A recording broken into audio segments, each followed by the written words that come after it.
Over 100 years in the making. History today in the state of Arkansas. For the first time ever, the Arkansas State Red Wolves and the Arkansas Razorbacks meet on the gridiron.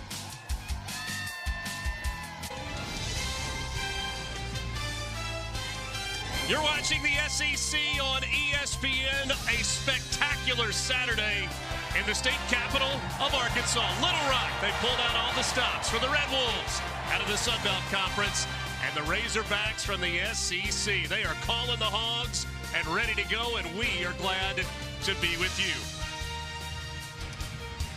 Alongside Taylor McHarg, I'm Richard Cross. Thanks so much for being with us on a gorgeous Saturday afternoon, mid-70s, plenty of sunshine. And Taylor, the build-up for this game has been incredible. Absolutely. More than 200 years of combined football between these two programs. They've never played. Finally getting a chance to today. And what a better venue than the historic War Memorial Stadium. We got a fantastic atmosphere. This is going to be a lot of fun. It's going to be a lot of fun. We can talk about history all day, but let's talk about this game. And let's start with quarterbacks. Taylon Green, a mountain of a quarterback for Arkansas. Fantastic week one last week. 6 touchdowns, ties the program record in a single game. And loved how in command he was of this Bobby Petrino offense. Felt like he had picked up right where he left off from a year ago. On the other side, Jalen Rayner, his second year at quarterback for the Red Wolves, and I thought he had a great week one as well. Almost 350 yards through the air, did a nice job throwing the ball downfield and in contested windows. But the thing that Sam Pittman in Arkansas is most concerned about is this right here, his ability to break tackles and break contain and make those plays happen off script. Last night, Butch Jones and Sam Pittman were on stage together at the governor's mansion. They meet at midfield before the game, but now opposite sidelines, both looking for a win. Arkansas State won the toss. They have deferred to the second half, so it will be the Razorback offense that we see first.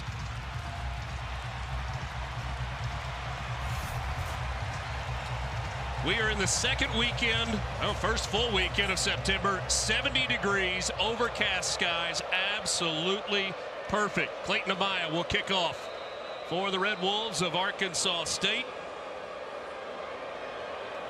Rodney Hill is the deepest man for Arkansas. Underway from a sold-out War Memorial Stadium. And Arkansas's first drive will begin at their own 25-yard line.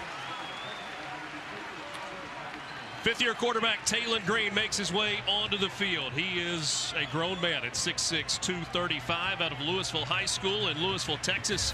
Came to Arkansas a couple of years ago by way of Boise State. Last year, he finished the season 40 yards shy of the all-time all-purpose yards record at Arkansas. Year 2 in Bobby Petrino's offense for the Razorbacks. Taylor told you in the open, 6 touchdown passes, which tied a school record last weekend. Green wants to throw on first down. Over the middle, dumps it off. That pass is complete to Omega Blake. Blake near midfield before being run out of bounds by Terry Kirksey.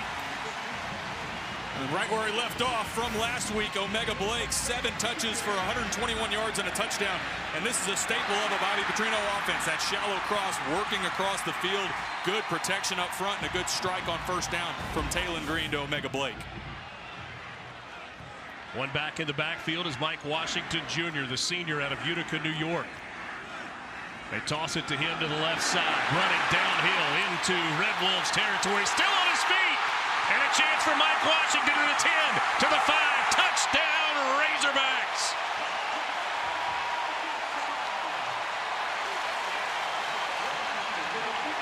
Two plays and a 53-yard touchdown run for Mike Washington. His first rushing touchdown of the season.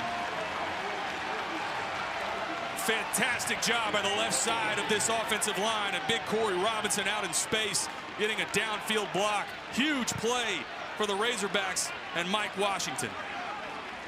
Scott Starzyk on to attempt the extra point. Ashton Nose snaps it back. It is held by Evan Bale. And it's 7-0 Arkansas. Razorbacks have now made 187 consecutive extra points. Well, take a look at the left side of the offensive line. Number 51, Corey Robinson, gets out in space. And watch this right here. Downfield on a corner, bang, right there. spills Brandon Barnes, and the rest of this is Mike Washington Jr. all the way to the end zone. But you got to love when you see your offensive lineman out there in space matched up against a defensive back. Another look at it right here. 51 coming down the tracks. Bang, get out of the way. Brandon Barnes. Brandon Greil had a chance to make the tackle, couldn't bring down Washington, and Arkansas strikes in just 2 plays.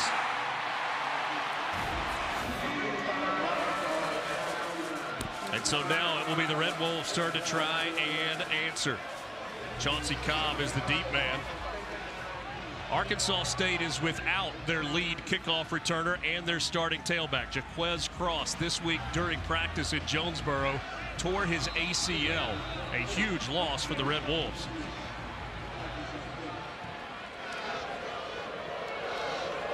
Devin Bale will kick it away for Arkansas. And the Red Wolves will start from their 25-yard line. Go get one more look at this touchdown from Arkansas. Second play of the game. The left side of the offensive line, number 51, Corey Robinson, keeps singling him out, but a great job in space, and by Fernando Carmona, all SEC guard. That is as good as it gets right there at the 40-yard line. With your big left tackle matched up against a safety. Couldn't have asked for a better start if you're a Razorbacks fan. And so now it's Arkansas State's turn. Jalen Rayner leading the Red Wolves out onto the field. Junior from Winston-Salem, North Carolina. And they start out on the ground. That is a run for Chauncey Cobb. Good gain. Enough for a first down. Tyler Little, one of the tight ends for Arkansas State, holding his shoulder as he jogs off the field. So an injury for the Red Wolves right there.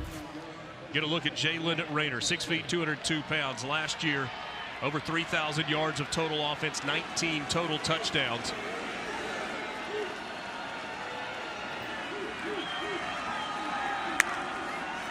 Rayner wants to throw for the first time today. Hit as he lets it go. That ball nearly intercepted.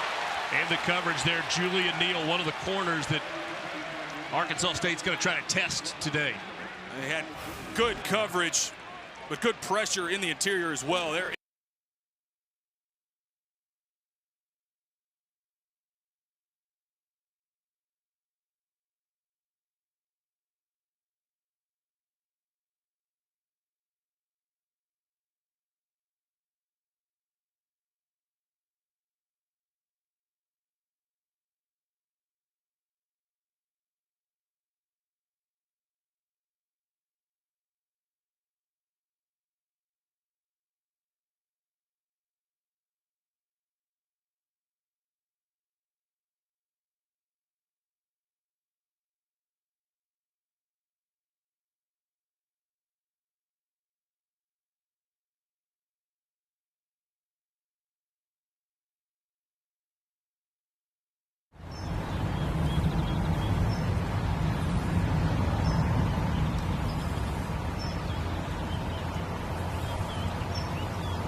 Arkansas State, the SMU transfer.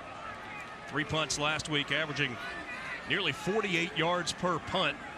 Cam Shanks, the deep man, to return it for Arkansas. Left-footed kicker hits a wobbly spiral. Shanks calls for the fair catch and makes it right at the 20-yard line. Fast start in this game. Arkansas needed just 2 plays. The Hogs lead it 7-0.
Good job, hat on a hat, physical at the point of attack, and Mike Washington with a huge early start in this first quarter.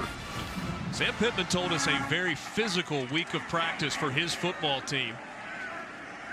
Came out of the gates a little slow en route to a big win last week over Alabama A&M. On the reception this time, Jaylen Brown. Brown started out at LSU as a redshirt, transferred to Florida State, and now finding a home in Fayetteville. Another shallow cross, that time for Jaylen Brown, a guy that got on campus in June. Said he had a great camp. Expect more of him as the season goes along. They're fired up about having Jaylen Brown in this offense. Those crosses only work when the quarterback's got time, right? No doubt. An offensive line playing stellar so far early in this game. Taylor Green off the play action, pressure in his face, and he flips it incomplete. That was an offensive lineman, wasn't it? That was closest. Pressure by Ethan Hassler, nearly had the sack. Having a conversation right now. I thought this may be grounding. They're saying incomplete. I did not know if that got close enough. Targeting receiver in the flat, but I did not think that got close enough. I think Arkansas may have gotten away with one there. Cody Sigler, the defensive lineman for Arkansas State, 94, the white jersey, was the closest guy to the football. 3rd down and 4 for the Razorbacks. Omega Blake in motion toward the formation. Green on the run. He can make things happen with his feet, but he is always looking downfield, and he finds a receiver there for an Arkansas 1st down. Well, that's the challenge when you've got a mobile quarterback like Taylor Green. Arkansas State just rushes 3, still gets pressure in the interior. You got to have sticky coverage on the back end. C.J. Brown breaks free, and a huge 3rd down conversion for the Razorbacks. 4 catches last week for C.J. Brown, 2 of them for touchdowns. On the ground, Washington lowers his head and tries to deliver the hit. Short gain there, going to pick up, that's going to be about 5. Brandon Barnes on the tackle. Take a look at our keys for the game for the Razorbacks. Saw a good example collapsing the pocket on Rayner. The defensive side, a little better play from the linebackers. Down the middle, that one's caught, and it's going to be inside the 5-yard line, down at the 1. Raylan Sharp. No, they call it a touchdown.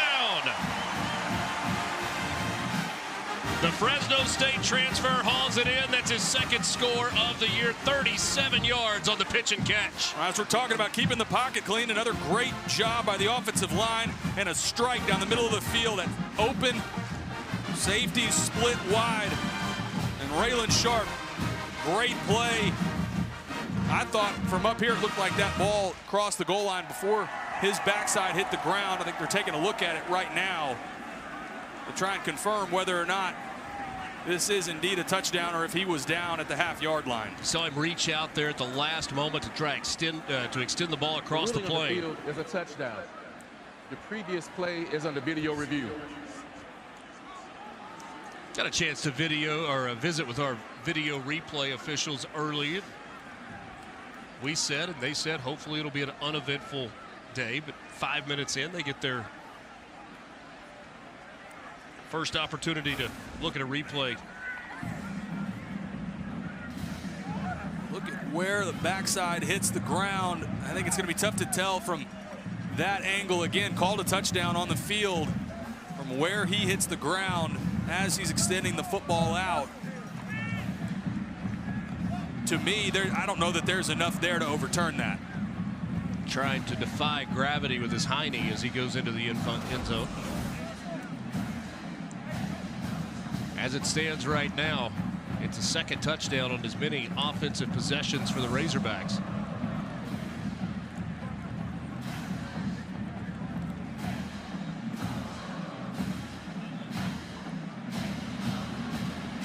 And Richard, yeah, I think from those 2 angles, I'm not sure that there's enough to overturn that. I think this will stand as a touchdown for Arkansas. And how about that start? Right down the field a week ago against Alabama A&M. A little bit of a slow start. Get another look at it here. Where is the ball as his backside is hitting the ground. I think this is going to stand.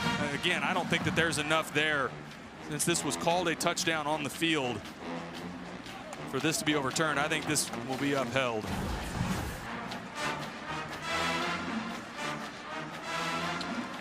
SEC officiating crew here in Fayetteville today. After video review, the ruling on the field is upheld. Touchdown. And I think you nailed it. There's not enough there to overturn the call, and so they uphold the call. Touchdown on the field, and Starzyk will come back out for a second extra point try today. What a start for the Razorbacks.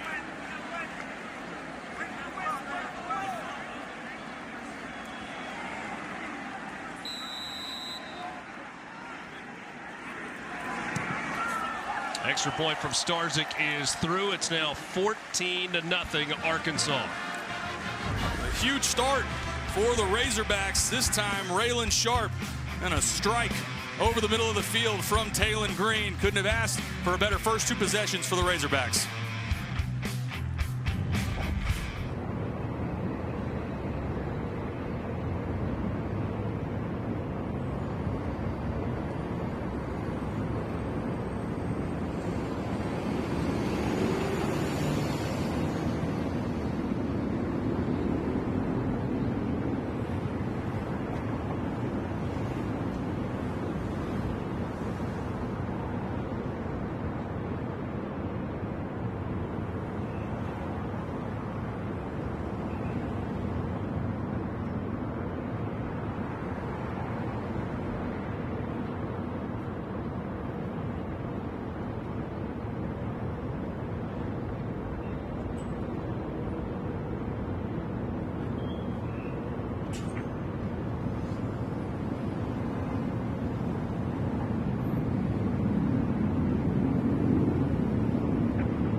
A natural state soiree hosted by the governor of the state of Arkansas last night, Sarah Huckabee Sanders. Both head coaches, bands, athletics directors, school presidents.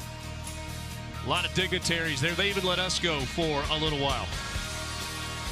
Great scene last night here in Little Rock. There was a cool front that was moving through, and it was absolutely perfect last night.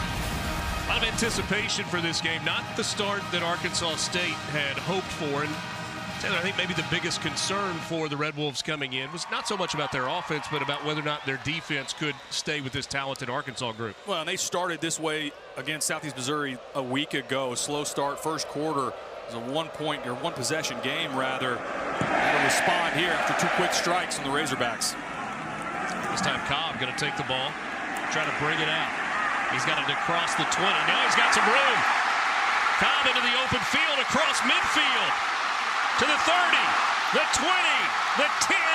Touchdown, a 100-yard return. Welcome to the party, Arkansas State. Well, right on cue. How about that for a response? Blocked up well in the interior. Makes one move right here, and the rest of this is speed. Arkansas has an angle, and this is just great speed on the outside, and runs away, does Chauncey Cobb all the way to the end zone. What a response by Arkansas State. That was big Bradley Shaw, number 7, that looked like he had an angle on him at midfield, and Chauncey Cobb just ran away from everybody. And remember, Cobb in this role because of the injury to Jaquez Cross, who had been the kickoff return man. 6th best in the FBS in terms of return average. Chauncey Cobb with a massive play for the Red Wolves.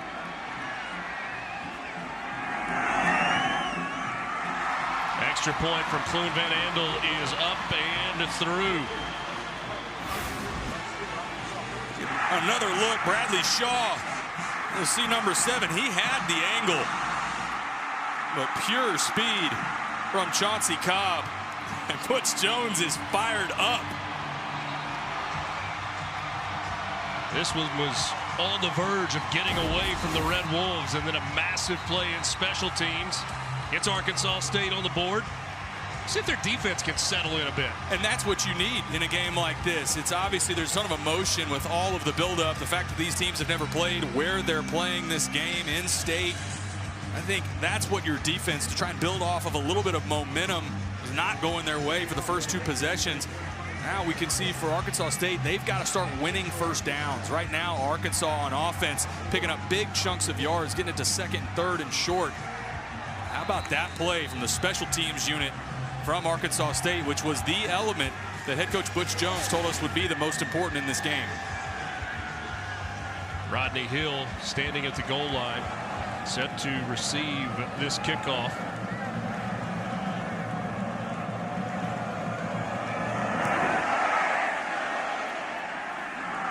Hill's going to take it 4 yards deep. He'll take a knee.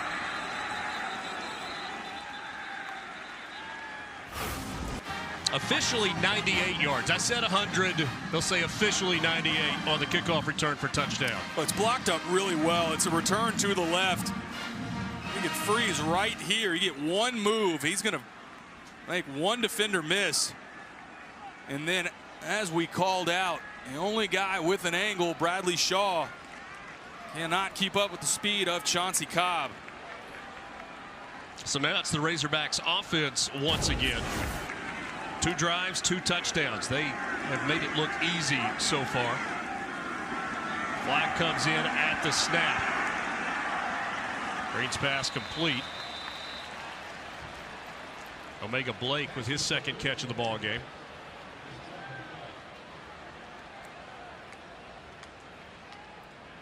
This came in immediately from the line judge. And Arkansas is working backwards. I think may have had an illegal formation.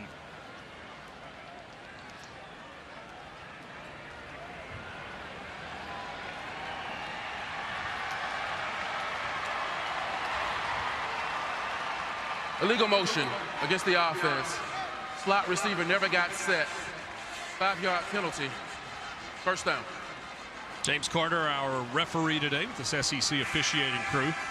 Playing at War Memorial Stadium, capacity 55,120. Braylon Russell into the game for the first time today in the backfield. He's off the right hip of Taylon Green. They fake it to Russell. Green back to the air, and he's got a wide open receiver. That's Jalen Brown, and Brown is going to have enough for the first down out across the 35-yard line. Well, too easy right now. Soft coverage for Jalen Brown. Good recognition from Taylon Green. Puts the ball. I thought his accuracy in week 1 that he put on display was something a year ago. Bobby Petrino talked about wanting to see improvement, especially on downfield plays and any of the crossing routes. Did a nice job last week. Against Alabama A&M, 24 of 31. That's 77%.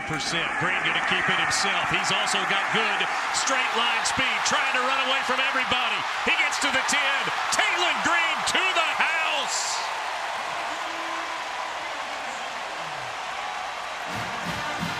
Third touchdown of the game for the Razorbacks in less than 6 minutes of time off the clock. Well, it's a perfect read on the zone read. Defensive end crashes down, and look at this block right here from Omega Blake. Gets just enough of Trenton Allen-Yao. Another explosive play from Taylon Green, this time on the ground.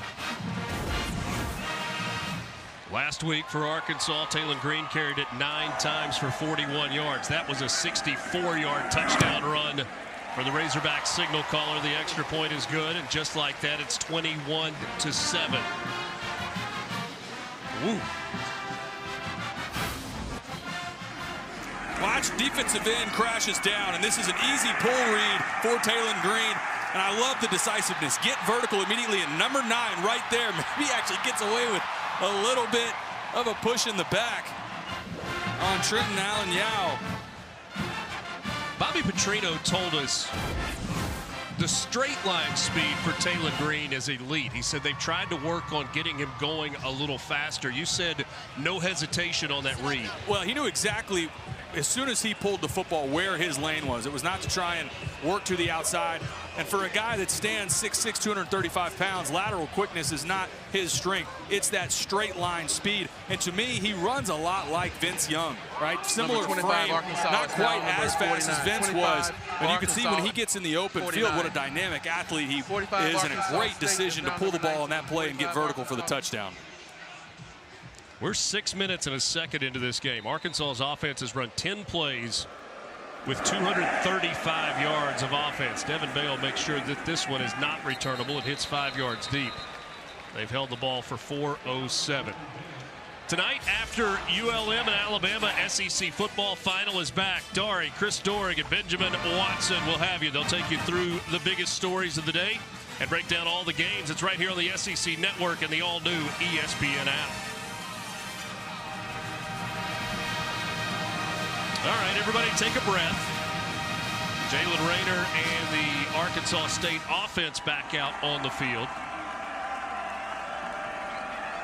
Kenyon Clay is the back, and he gets the handoff. And Clay stacked up and dropped immediately. Philip Lee, the fifth-year senior from Jacksonville, a Troy transfer, makes the tackle. Man-free defense from Arkansas. This was the answer a week ago. After Alabama A&M drove down the field on the first 3 possessions, Arkansas changed their entire defense, went almost man-free the rest of the game. You saw that there. Looks like we're getting it again here from Arkansas's defense. Rayner from the gun. Throws over the middle. Throw a little high, incomplete. A flag comes in. It was intended for Chauncey Cobb. You're going to get offensive pass interference here. Man defense trying to run a mesh concept. I think Arkansas State ran right into a defender for Arkansas. Pass interference. Offense. Number 7. 15-yard penalty. Second down. That's Corey Rucker, who is the all-everything receiver for Arkansas State. Half the distance to the goal. And they will take the penalty. Well, it's a great play design versus man coverage. Working shallow crosses, trying to create that mesh and a clean pick. This is an illegal pick. Running right at a defender, not trying to run your route at all. You're going to get that called every time. And really, for Chauncey Cobb putting the one hand up, Arkansas State fortunate that wasn't an interception. Instead of forcing third down, Arkansas choosing to accept the penalty.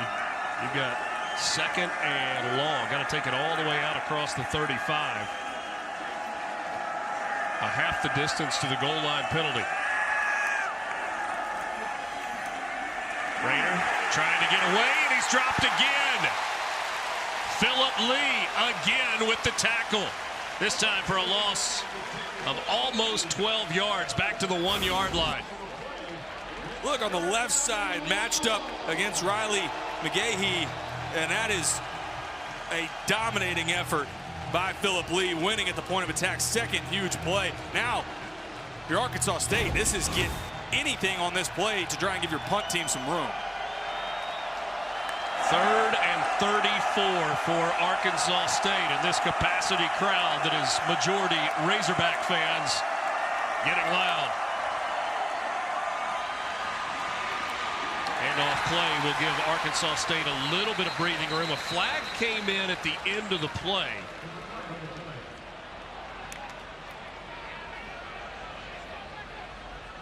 Kenyon Clay took that one out just across the 5-yard line. We'll check this marker. They had Will Saxton and Quincy Rhodes. Offense number 68. That penalty is declined. 4th down. That's the left guard, Tristan Smith, called for the hold. It's going to bring up 4th down. And what an answer by Arkansas after that kick return for touchdown. Talk about weathering the storm in terms of momentum. Butch Jones not thrilled with his tight end, Tyler Fortenberry. I think maybe a missed assignment. But for Arkansas, after that, giving up that kick return for a touchdown, offense drives down the field with the touchdown from Taylon Green and then a 3-and-out. Good response for the Razorbacks. And how about Phillip Lee on that play at 6'4", 240, just kind of shedding the block attempt by Riley McGehee over at that left tackle spot. All right, Jackson Waller, the punter, standing with his feet at the back line of the end zone. No rush. It's a driving spiral away from the return man, Cam Shanks. Now he'll take it on a hop and go out of bounds just shy of midfield. And we will take a timeout. 21-7 our score. The Razorbacks in front of the Red Wolves.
Well, if you're just joining us, you've already missed a lot from the Arkansas offense. Right out of the gate, first possession, huge touchdown from Mike Washington Jr. Corey Robinson out in space for him, the big left tackle throwing a block. This the touchdown over the middle to Raylan Sharp, extended the ball into the end zone, and then the 64-yard touchdown run from Taylon Green, their captain at quarterback. It's been all Razorbacks with the exception of a kick return touchdown for Arkansas State. 53 and 64-yard touchdown runs. You see the numbers so far for the Razorbacks. And here's Taylon Green dancing away from a tackler again. He gets to the 20. He'll run out of bounds at the 16-yard line. Felt a little bit of pressure, was able to find a lane, and then let his wheels do the rest. That's part of what makes Taylon Green so dangerous. This play is breaking down around him. It's good pressure from Arkansas State.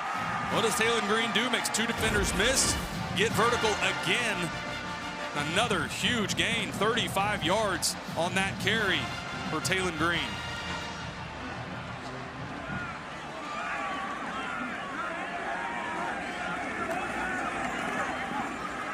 Green keeps it himself. Spins his way down to the 13-yard line. Cody Sigler with the tackle for Arkansas State. Sigler was a real bright spot a week ago for Arkansas State. Division II transfer from West Alabama. It was his first FBS action last week. That defensive staff felt like he really shined on the defensive line for Arkansas State. Taylor Green already over 100 yards rushing today. 101 on 2 carries. This time he hands it to Braylon Russell off the right side. And Russell gets down close to the 5-yard line. They'll drop him at the 7. Brandon Greil on the tackle. Don't be surprised if this is 4-down territory here. Arkansas picks up anything positive as you see Cody Sigler there coming off a really strong performance in his first FBS game. But for Arkansas here, if they get really any momentum, a yard or 2 here, be surprised if they stay on the field for a 4th down. Sigler last week played in his first Division I game. Transferred in from West Alabama. Hard running here from Braylon Russell down close to the goal line. And there's the signal. Touchdown, Razorbacks.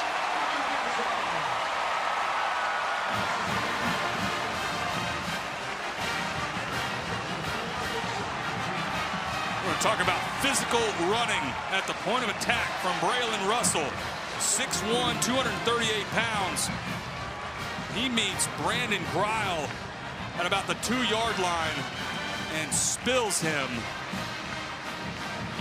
Another touchdown that this officiating crew taking a look just to see, did Braylon Russell get over the goal line? But what an effort and a strike.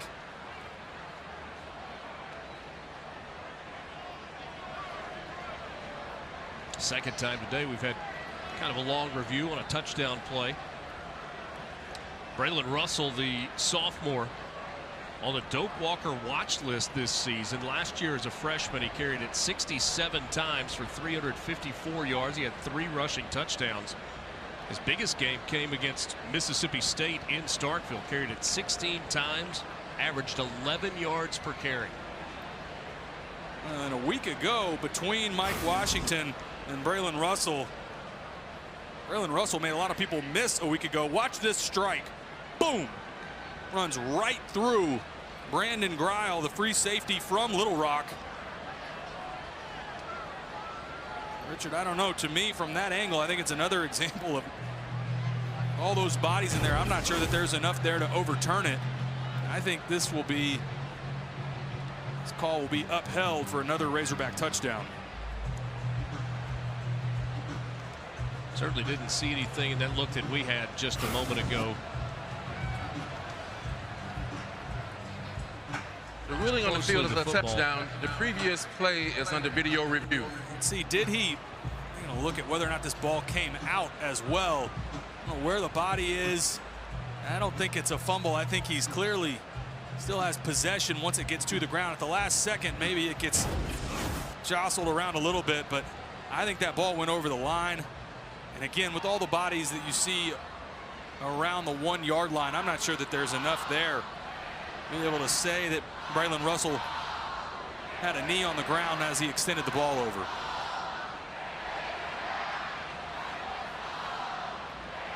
Let's take one more look at this effort from Braylon Russell. I still can't get over effort at the 2-yard line, running through a defender.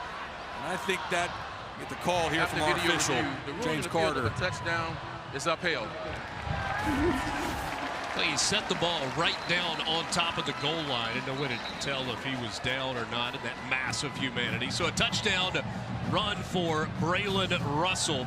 His first rushing touchdown of the year, 4th of his career. And scores last year against Arkansas, Pine Bluff, UAB, and Texas Tech in the bowl game.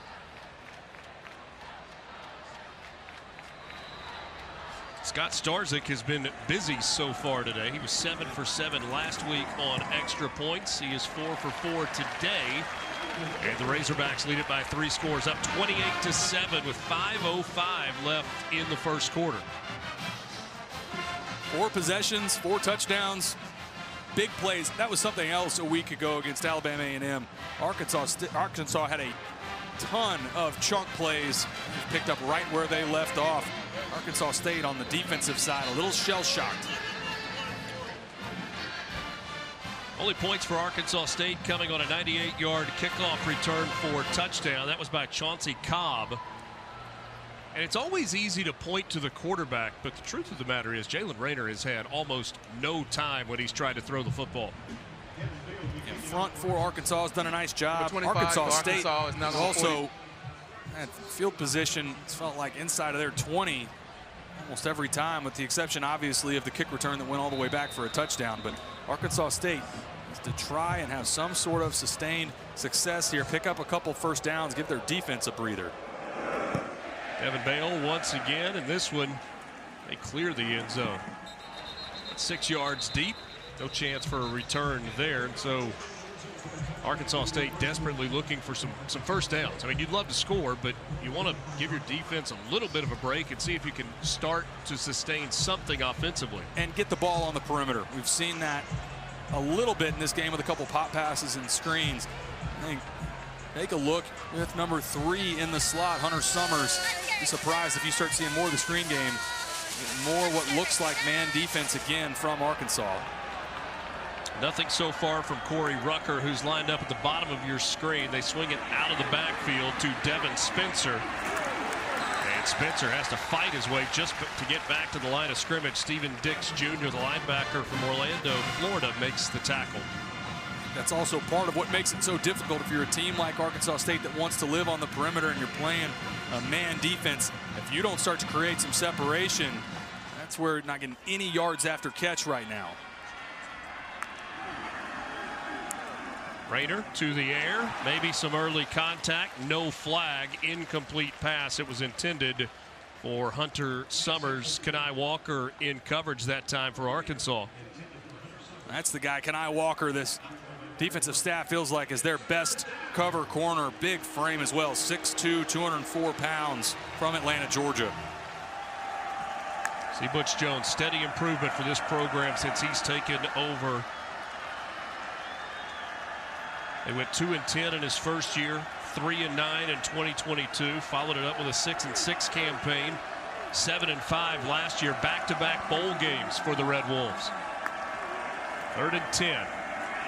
Rayner stepping up, going to try to get it himself. Rayner across the 35. He's got the first down, but way behind the play. Back at the 15-yard line, a penalty marker comes in.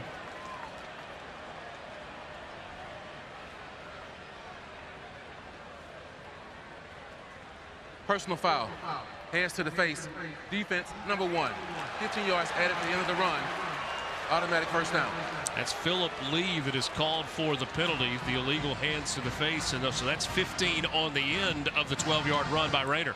A couple big plays from Philip Lee. This time gets that hand up in the face of Riley McGehee, the left tackle. That's an easy call to get that every time, but I like from Jalen Rayner being decisive, getting vertical, and picking up a really needed first down for Arkansas State. Red Wolves in Arkansas territory. Rayner back to the air, and he throws it quickly, and it's intercepted. Taken by Xavier Sori, and he's run out of bounds at the 30-yard line. Sori jumped the route and comes up with the interception, his first of the year. Great instincts from the captain, Xavier Sori. This was the group that Sam Pittman, the linebacking room, he said needed to improve from last week. And that anticipation, jumping the route ahead of Corey Rucker. Really nice play from Xavier Sori. Corey Rucker did not have a catch in the first half last week, and Butch Jones talked to us about the maturity of both Rucker and Jalen Rayner. They didn't force it when it wasn't there. That one may have been forced. I think so, and anytime you're throwing out to the flat, as soon as you see opposite jersey flashing across the face, you got to get rid of that football. Cannot throw that late. That's where you hear the other team's band play. 4 offensive possessions, 4 touchdowns for Arkansas. Taylon Green over the middle of the field. This one is intercepted by Terry Kirksey. Kirksey still on his feet, and he's wrapped up by red jerseys at the 37-yard line. A takeaway by the Razorbacks, and then a takeaway by the Red Wolves. I'm not sure what Taylon Green was looking at. Terry Kirksey is in coverage the entire way, eyes back on the quarterback. That ball is trying to target Omega Blake. This has to be a little bit layered. Have to put some air on this, try and get it over the linebacker. Instead, Taylon Green throws it flat. Terry Kirksey doesn't catch that ball. It's going to hit him in the face mask.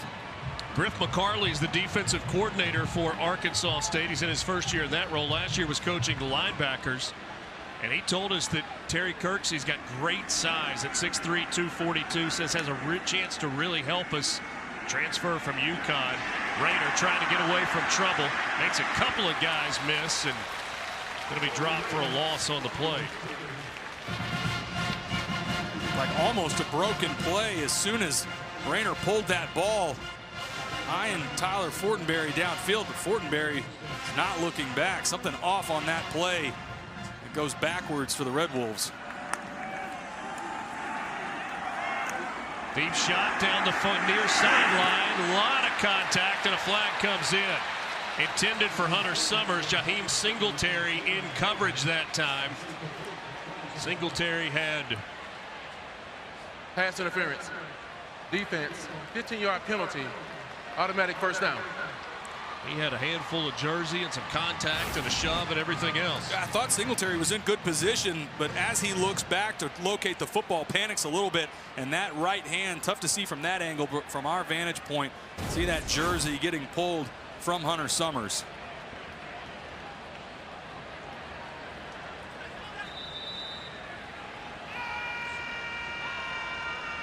So for the second consecutive possession, Arkansas State, with the help of a penalty, gets the ball into Razorbacks territory. Last time they turned it over on the first play after crossing midfield. Movement up front and a lot of finger pointing. Right side of the line moved for Arkansas State, where they looked like drawn into that movement. Looked like Danny Saili,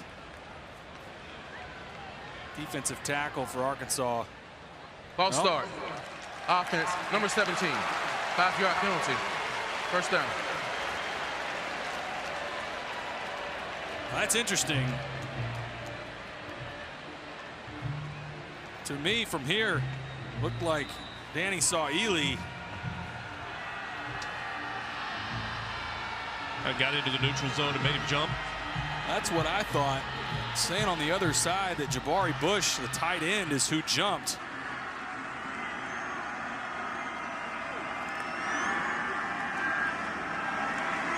Rayner has his arm hit as he lets it go, and it falls incomplete.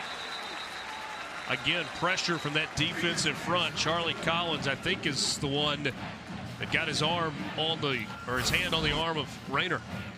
Take a look on the right side as Rayner's trying to get rid of this football for another deep shot. That's just speed on the outside. Defense, number 15. 10-yard penalty. First down. So incomplete pass, but there was a holding in the secondary, and so that will give Arkansas State a first down. They got Jaheim Singletary again for his second pass interference in this quarter, almost in consecutive plays.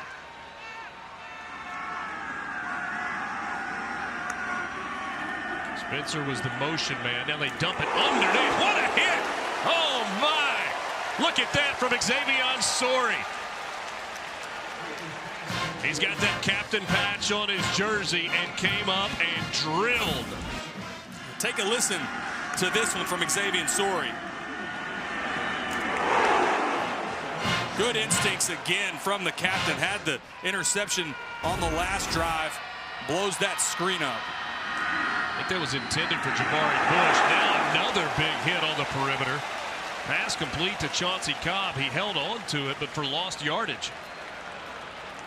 Anytime you throw those screens to the outside, you have to have good blocking on the perimeter. And right now, Arkansas State is not getting that. From the corner spot, reacting. And a good job blowing that play up before it ever had a chance to get going. Kanai Walker got there in a hurry from the outside. 3rd and 12. Red Wolves have been helped by a couple of Arkansas penalties on this drive. Rayner on the handoff. This is Spencer. Gets some of the yardage back. Going to bring down bring up 4th down and long. Does the offense stay on the field here? No, here comes the punt team for the Red Wolves. The zone on 3rd and 14, I thought was telling. A lot of times you'll run that, and you can pop one, get it to 4th and medium. Maybe you keep the offense on the field and go for it.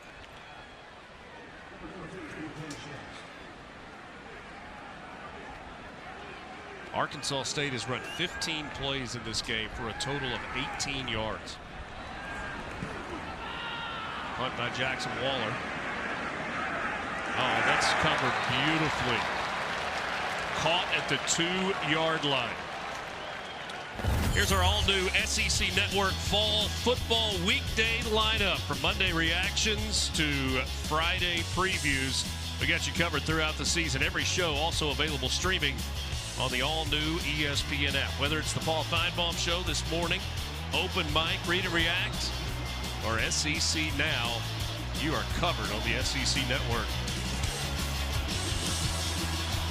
Alongside Taylor McHargue, Richard Cross with you from War Memorial Stadium in Fayetteville, where the in Little Rock, where the Razorbacks lead at 28-7 over Arkansas State. This drive, that's a fullback and a tailback, and this is 2025, by the way. Handoff is to Mike Washington Jr. Don't see that formation very often anymore. Gotta love getting the fullback involved. Maddox Lassiter, one of the favorites on this team, is a former walk-on, got put on scholarship a year ago. Teammates love him. Also have Andreas Poska in the game as well. 5th-year senior from Copenhagen, Denmark. Back to the shotgun now for Green. Not a lot of room there for Washington. He does get it out across the 5-yard line. Hassler on the tackle, Ethan Hassler. An opportunity here for Arkansas State. Nothing has gone well for them in this first quarter with the exception of the interception on the last possession for Arkansas. But here for Arkansas State, do they try to come after Taylon Green?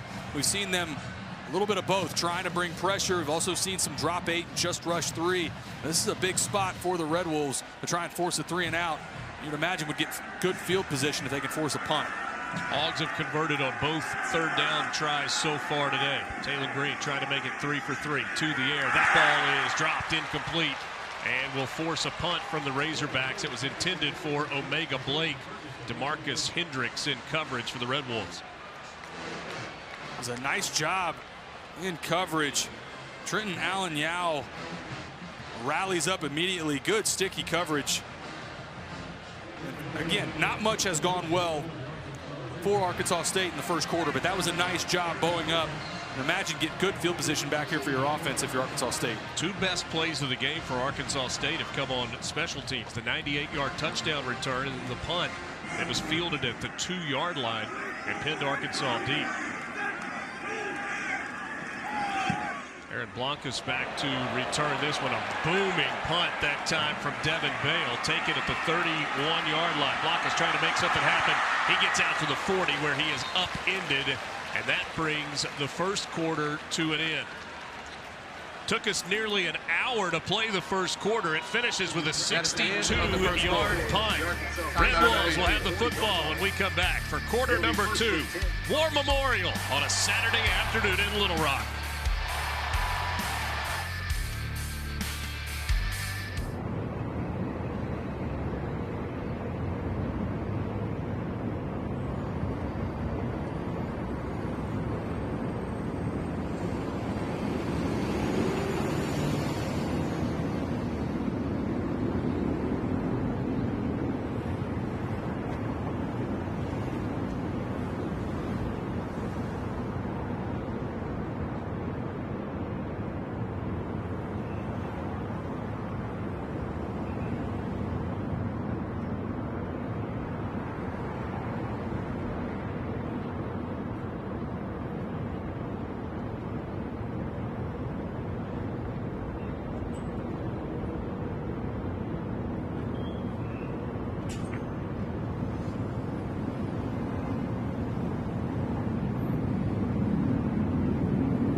28-point first quarter for the Razorbacks, and Taylon Green has been near perfect. Really just one mistake, but have seen a little bit of everything from the fifth-year senior. Throws over the middle, showing his escapability. This zone read pull for a 64-yard touchdown I thought was maybe his most impressive highlight. 290 yards in that first quarter for the Razorbacks offense. Now on the other side, Arkansas State with the football, and Jalen Rayner an opportunity to try and get some momentum going. Razorbacks scored on their first 4 offensive possessions. Since then, an interception and then a 3-and-out. Jalen Rayner, a little option look to the left side. About a yard on first down. Another tackle for Xavier Sorey. He's been everywhere in this first half. Had the interception, a couple big plays. I'll say it again, that linebacking room, that is the group that head coach Sam Pittman challenged in his presser this week. Told the same thing to us, wanted to see better play out of them. And the captain, Xavier Sorey, lights out in this first half. Rucker, the man in motion. Quick pass out to Cobb. Cobb dives forward across the 45 out to the 46-yard line. About 15 plays and 18 yards for the Red Wolves in the first quarter. 290 total offense for the Razorbacks. 3rd down and 4 for Arkansas State. Rayner trying to throw quickly, completes it out across midfield. Hunter Summers on the catch. Julian Neal made the tackle. First down for Arkansas State. And that's what you have to do against man defense. Win at the point of attack and off the line of scrimmage. And that was a nice job by Hunter Summers. Sells to the outside, quick slant back to the inside, and a good first down conversion. Summers and Kenyon Clay stacked at the bottom of the screen. Going to try to get it in the hands of Rayner. Just keeps it. And that's a good gain on first down before Julian Neal makes the tackle. Right now, the matchup that Arkansas State's having a hard time with is Riley McGehee at the left tackle spot, matched up against Phillip Lee. Phillip Lee, the 5th-year senior from Jacksonville, really having his way on that left side right now for the Razorbacks.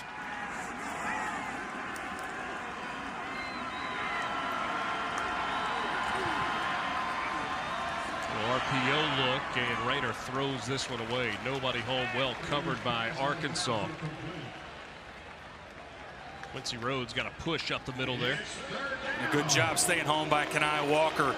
You run that screen against man defense. You're trying to bait the corner to travel with the outside receiver and then throw tight end in the flat, but Kenai Walker was all over it, diagnosed it immediately. Nowhere to go with the football for Jalen Rayner. First ever meeting between these two teams. Butch Jones told us the entire state is excited about this one. It's good for college football. Jalen Rayner to the air. He's got a wide open man. That's Cobb breaking a tackle. He gets inside the 25-yard line with the run after the catch, and A-State wants to go fast. Good protection. That was the best protection of the game so far for Arkansas State. You said it exactly right, Richard. After a big play, back on the ball quickly for Arkansas State. Rayner to the air, taking a shot toward the end zone. That one is incomplete, overthrown. Rucker was the intended receiver. Yeah, Kenai Walker. Gail Mitchell coming over for his safety spot to help as well. Same as last week for Arkansas State. Richard, you mentioned Corey Rucker did not have a catch in the first half against Southeast Missouri. And this week, good coverage on the back end. Kenai Walker and Julian Neal have done a nice job matched up against the best receiver in Corey Rucker for Arkansas State. 2nd and 10 from the 25. Rayner gets a cue from the sideline and changes the play.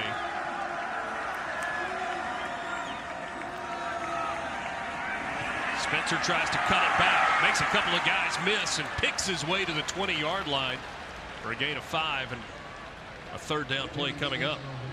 Great individual effort. There was nowhere on that right side. Stretch zone. Good effort by Devin Spencer. And again, this running back room having to step up.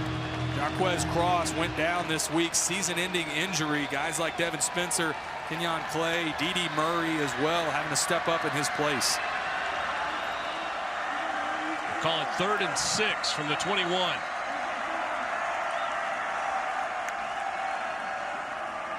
Rayner with time. Throws over the middle. That ball is caught, and that is a touchdown. Hunter Summers makes the catch, dives across across the goal line. There is a flag down.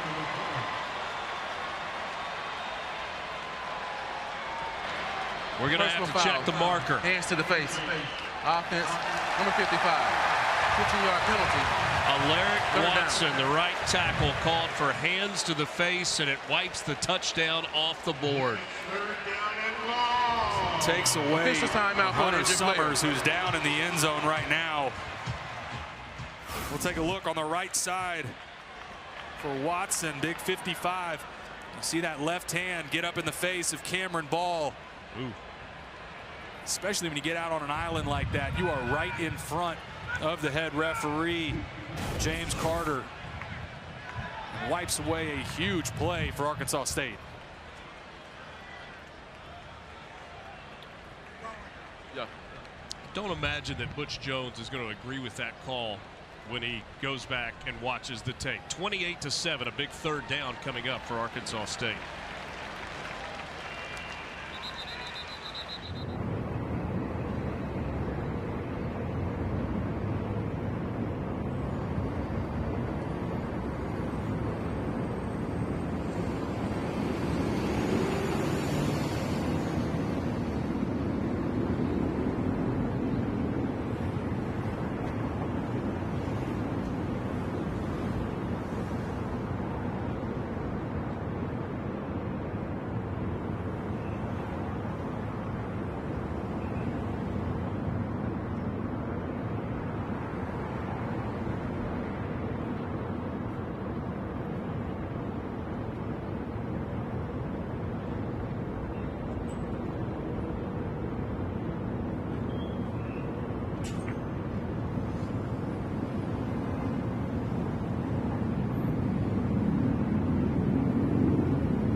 A would-be touchdown wiped off the board because of an illegal hands to the face call. Hunter Summers was slow getting up on the play, was attended to by the training staff, did walk off on his own power.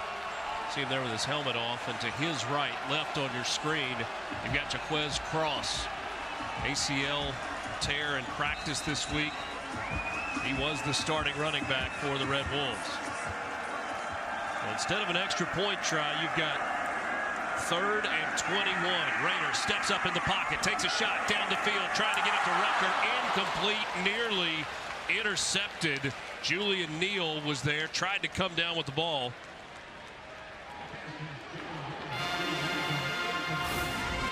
Julian Neal was asking for a call. Thought maybe he got pushed in the back a little early. I'm not sure. He definitely got his left hand on him. Not able to come down with the football. It was Rucker that wanted the call for the push in the back. Julian Neal got a little separation, nearly came away with the interception. All right, going to try a 53-yard field goal. Clune Van Andel. Timeout taken by Arkansas before the field goal try. Would be a 53-yard attempt. We'll take a timeout. 28-7. Razorbacks in front of the Red Wolves.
It's been a dominating effort early from this Arkansas Razorbacks defense. Just 57 yards of total offense allowed.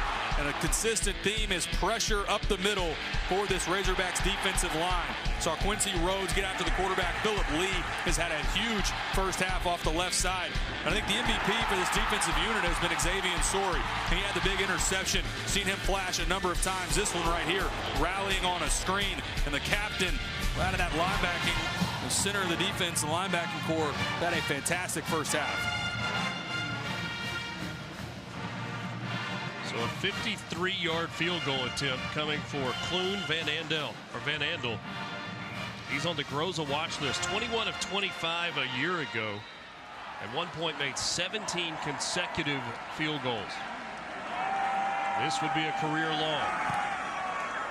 He's got the leg. It is no good. Left it out to the right. So a missed opportunity there. Van Andel, we saw him in pregame warm-ups hitting from 55. These are our next women's volleyball matches here on the SEC Network and the all-new ESPN app. Number 23, Georgia Tech in Knoxville taking on Tennessee at Food City Center. And Tuesday at 6:30 Eastern. Wednesday night, Oklahoma hosting Florida at McCaslin Fieldhouse. That's at 7 Eastern. Should be two great nights of volleyball.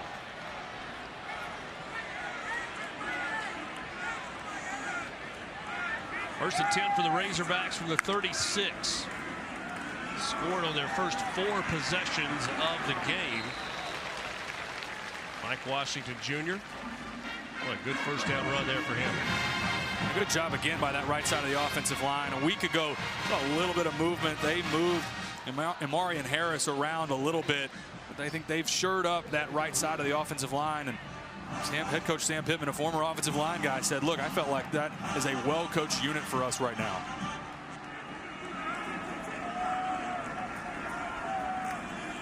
Taylor Green on the keeper out across the 45. Enough for the first down. He's brought down by Brian Whitehead. Go back for Arkansas State. One of their keys, winning P and 10. Whatever the first play of a possession is, trying to get some sort of momentum going in the opposite direction. Arkansas has done such a nice job in that offensive line play, leaning on Arkansas State.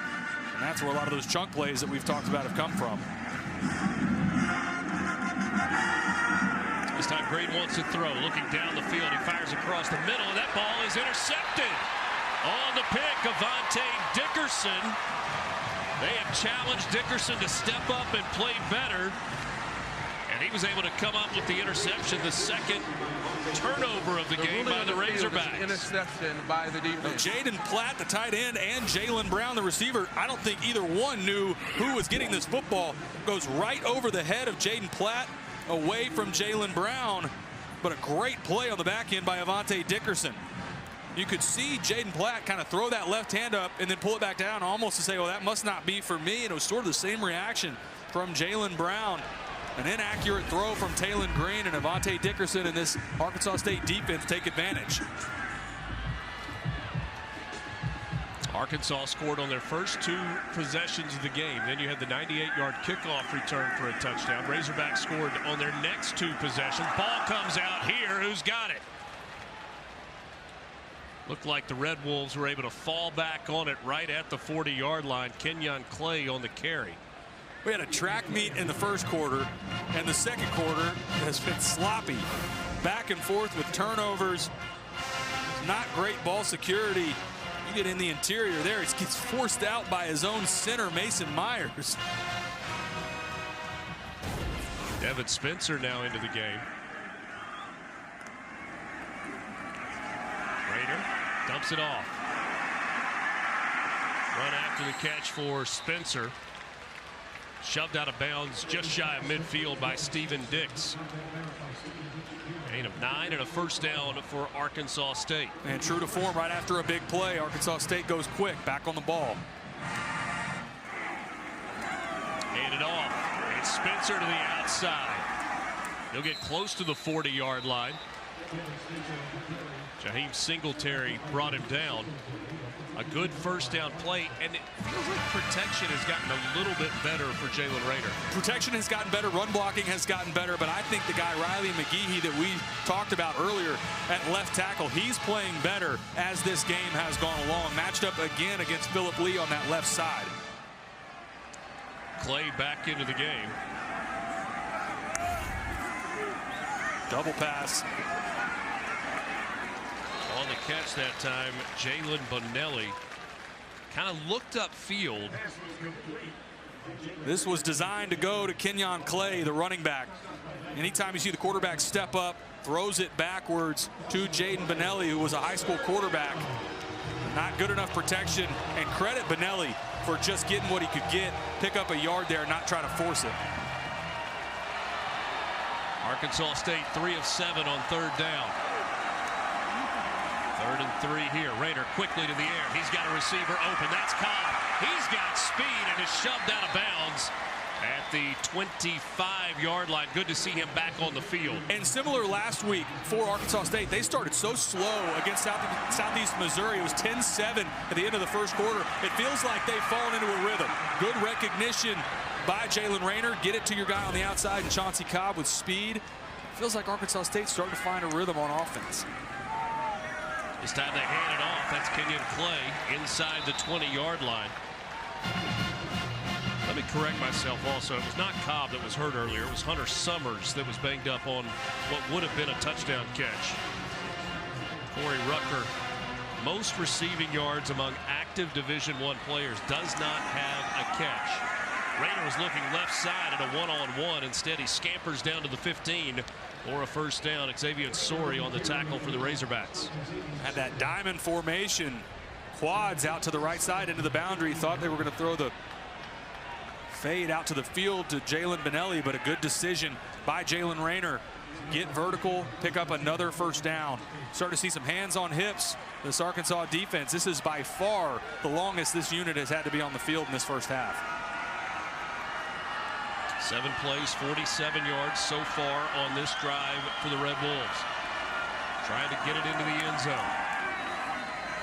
Play action. Rayner in trouble, and he's dropped. Quincy Rhodes looked like he was shot out of a cannon. That was a miscommunication.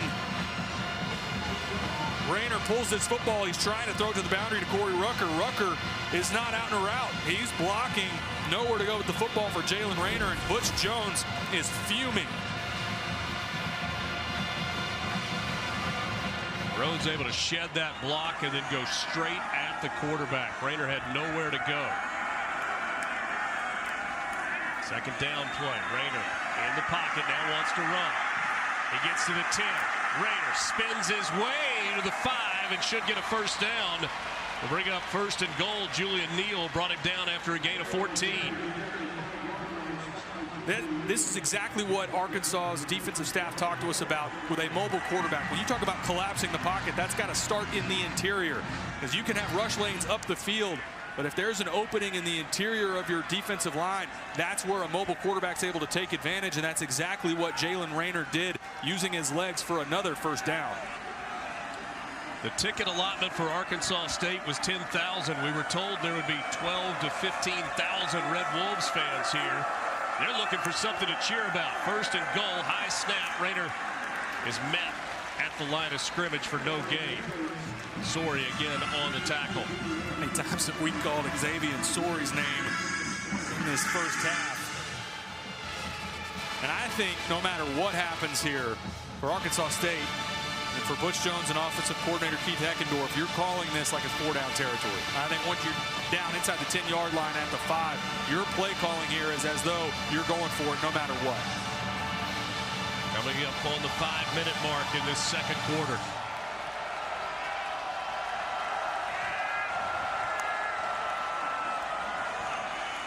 The give is to Clay, and he has nowhere to go. The middle really clogged up by Ian Jeffrard, the defensive tackle.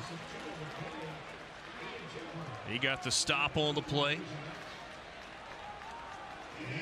And now 3rd and 7. lighter group here. 2 tight ends on that last play for Arkansas State. See Fortenberry check out, just the 1 tight end in the game. Don't be surprised if you see Jalen Rayner. They move the pocket for him, let him throw, move the launch point. Arkansas defense looking for a stop on 3rd down. They've got 8 TFLs, 3 sacks today. And a flag comes in before the snap.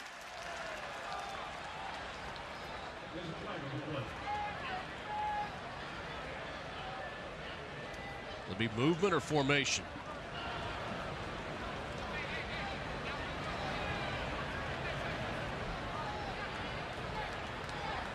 False start. Offense number 52. 5-yard penalty.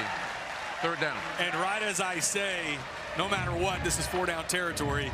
You get a tackle for loss and a penalty. Moves him out to the 12-yard line. And Butch Jones said, fuming a minute ago, still marching up and down the sideline. Really frustrated with his unit. 3rd down and goal for Arkansas State from the 12-yard line.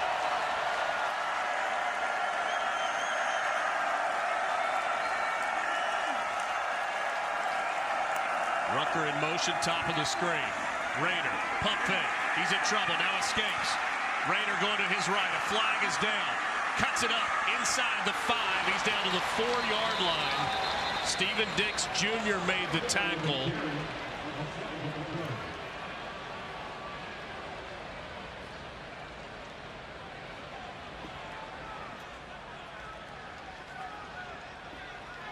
Holding. Defense, number 19. Half the distance to the goal.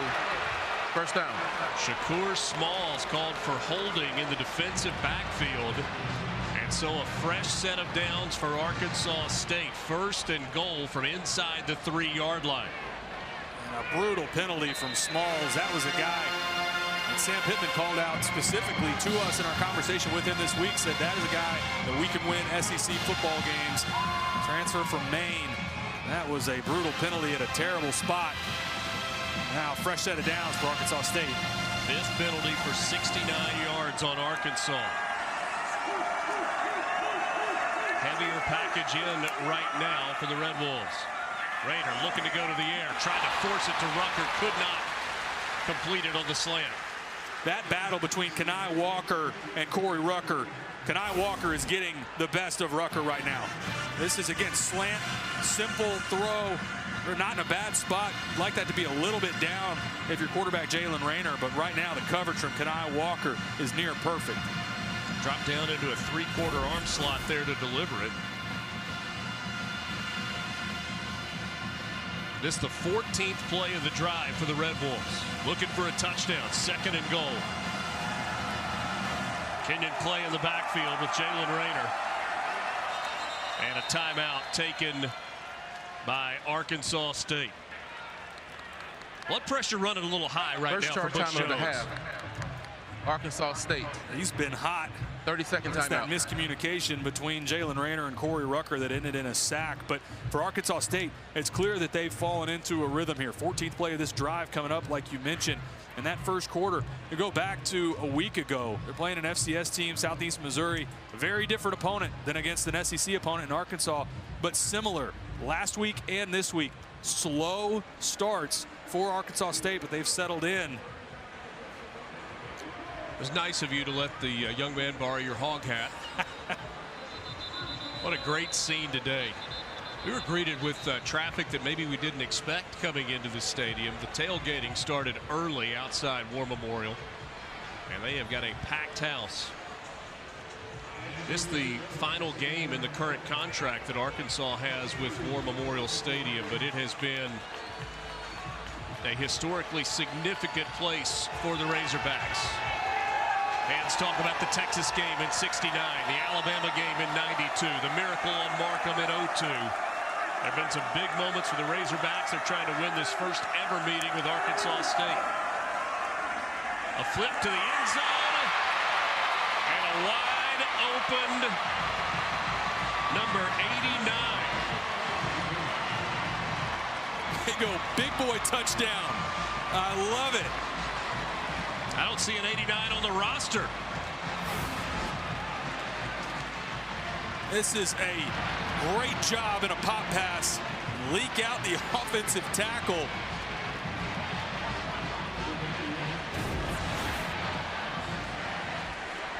Ambrose. Extra point coming up for Arkansas State. What a drive for the Red Wolves when they needed it the most. That was Cameron Ambrose wearing a different number. The backup tackle slipped down into the end zone. A little pop pass. He's able to haul it in, and the big man gets to celebrate.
Cameron Ambrose fired up on the sideline for Arkansas State. Normally he is 58. Changed jerseys, goes 89. Little tackle eligible into the end zone. And the Red Wolves have cut it to a two-score game. Now 28-14. Arkansas scored on their first 4 offensive possessions. They have not scored since. Rodney Hill back to return. Clayton Amaya will kick this one off for Arkansas State. Short kick. Hits the ground. That's a live ball, but it's going to be blown dead because there was a fair catch signal by the upback, even though he didn't field it. Let's go back and take a look at the touchdown. Now Cameron Ambrose, tackle eligible. The return team gave an invalid He's signal on the during right side, lined up really like a tight end. Does a nice job selling the down block. Patient, slips through, uncovered. A good catch by the big man for a touchdown. Wide open in the back of the end zone. Jalen Rayner able to find him. See if the Razorbacks can find that offense from early in the ball game. Washington Jr. empty backfield. Pressure look from Arkansas State. They catch him in it. Now Taylor Green bringing his running back into the formation. We'll see if Arkansas State backs out of their blitz. That'll be a delay of game. Sam Pittman was trying to get a timeout on the sideline.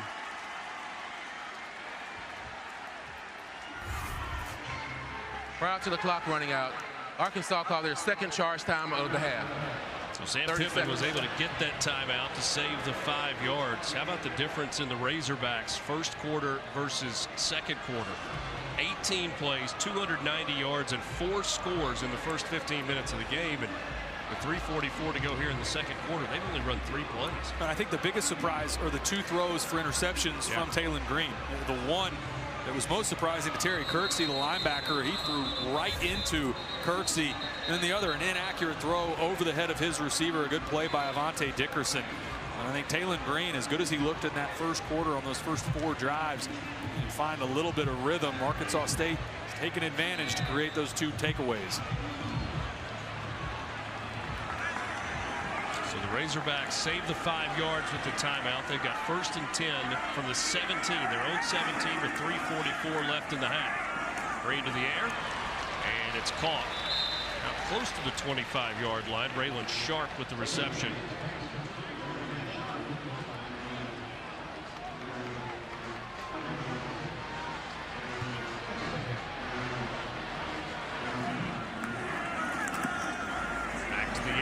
Another completion. This time it's Omega Blake. That is Blake's second catch of the game. Really impressed with Omega Blake a week ago. Had 7 catches, felt like it could have been 15. This guy that Sam Pittman described as their hardest working receiver has been big for them in the early part of the season. Averaged 25 yards a catch a season ago in Charlotte. This is a long completion to C.J. Brown. Soft coverage right now from Arkansas State, and Taylon Green taking advantage. Last one into the boundary, this time all the way across the formation out to the field. A good accurate throw from Taylon Green. Gain of 13. C.J. Brown, a sophomore from Bentonville, played in 8 games last year. Green to the air once again. Soft coverage on the outside. It is Omega Blake again with his 3rd catch. Full defensive line. Hockey shift taking everybody out. Right now Arkansas State playing that 2-high combination of cover 2 and quarters, but soft coverage on the outside that time, and another completion's too easy right now for Taylon Green. Razorbacks going to try to get one more play off before the 2-minute timeout. Taylon Green keeps it off the fake to Washington. Gets across the 40 and steps out of bounds without taking a hit at the 38-yard line. Brandon Barnes ran him out of bounds, and that takes us to the 2-minute timeout. Arkansas trying to add to the lead up 28-14 with 1:56 until the half.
War Memorial Stadium dedicated as a tribute to Arkansans who had given their lives in the service of their country during the 2 great world wars.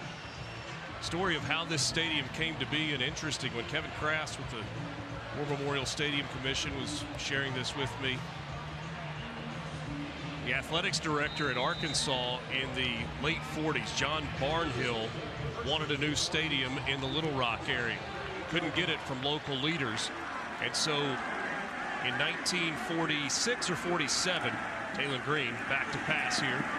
This one is batted down and falls incomplete. He took 2 of Arkansas's, air quotes, home games and played them at Crump Stadium in Memphis. And Arkansas fans like, what are you doing? You can't play Arkansas home games in Memphis, Tennessee. And so they built War Memorial Stadium. June 11th, 1949, President Harry Truman spoke in this building. Billy Graham with multiple speaking engagements here. You were here for that. I was not, but I was here for the Rolling Stones and George Strait. This one dumped out of the backfield, but it's behind Washington, incomplete. Going to bring up 3rd down. A lot of big moments. You had a combined Billy Joel, Elton John concert here at War Memorial. That was a good one. What wasn't good is the 1st and 2nd down play for Arkansas's offense. Sloppy again. A good job by Chris Bodie on 1st down, getting the tip, and then a drop there from Mike Washington. Taylor Green in traffic. This one's batted away and incomplete in coverage that time. A.G. McGee, but a flag comes in at the end of the play. Did he get a little too handsy on the ball intended for C.J. Brown?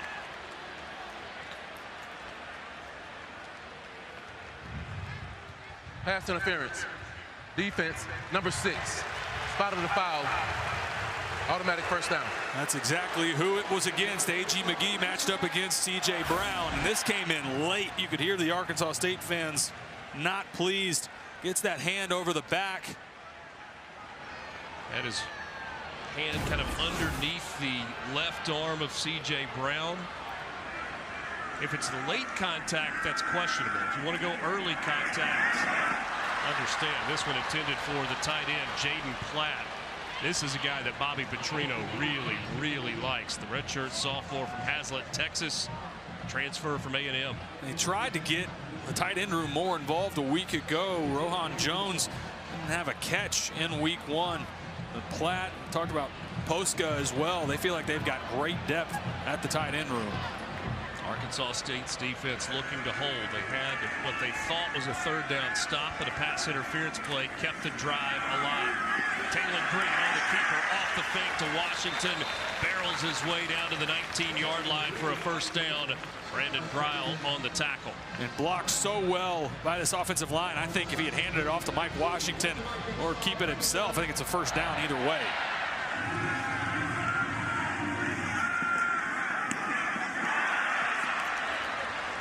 That's the 2nd time on this possession. Defensive line for Arkansas State getting a hand up. Really good job. If you can't get home to the quarterback, it's exactly what you're taught. Get your hands up.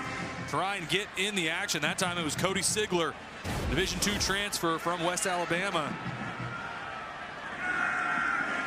Green scrambling. Going to his left. He gets to the 15. Inside the 10. 1st and goal, Arkansas. And an injured Arkansas State player at the 15-yard line.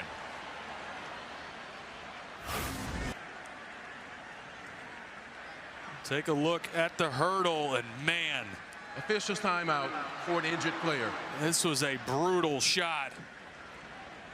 That was number 15, Brandon Greil, and he collides with the thigh of his teammate, defensive lineman Simeon Mitchell. You can see Greil's head snap back, immediately goes to the turf. Greil's played a good 1st half for Arkansas State. He was trying to go low. Taylor Green went airborne. Butch Jones continuing to have words with the officials, probably about the pass interference call. It's Simeon Mitchell kind of trailing on the play. See again Greil as he gets hurdled. Oh, see his head snap back off of the thigh. of Simeon Mitchell immediately goes down. That is a wicked hit. Training staff all still around Brandon Greil, the junior from here in Little Rock, hometown kid. Being attended to by the Arkansas State training staff, but you see training staff for Arkansas on the field as well. Brandon Greil, 3 tackles in this first half and has been very involved defensively.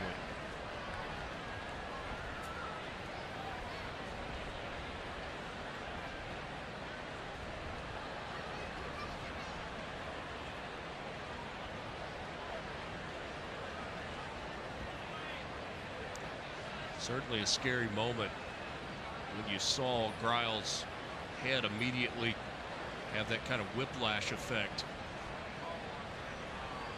But his head hit the leg of his teammate.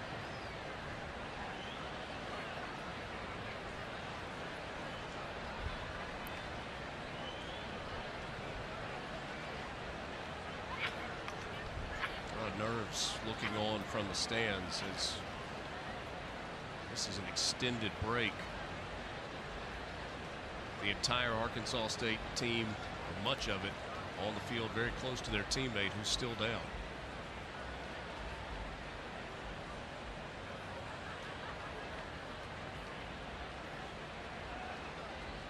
We love the game of football so much. This is the hard part.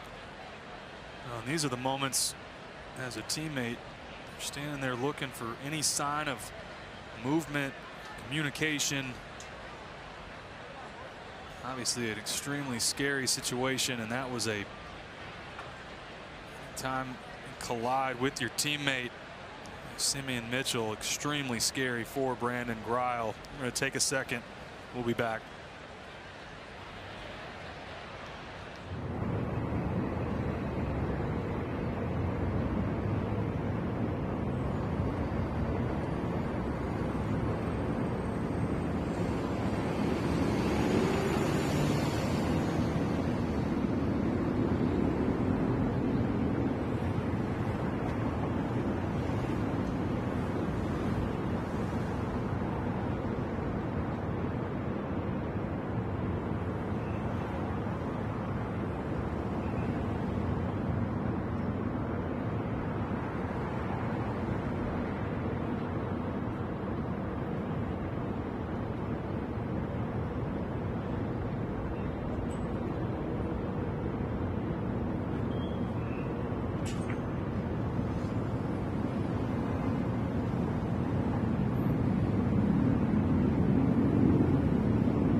We've got somewhat good news for you as we come back from timeout, with Arkansas leading 28-14 during the break. With the help of trainers, Brandon Greil sat up on the field. He is now on his feet and will get a standing ovation from this crowd of about 55,000. Nervous moments. You saw the play and you saw Brandon Greil's head snap back. He went low for a tackle on Taylon Green, and his head hit the thigh of his teammate who was trailing on the play. You see Greil holding to his lower back as he gingerly comes off the field.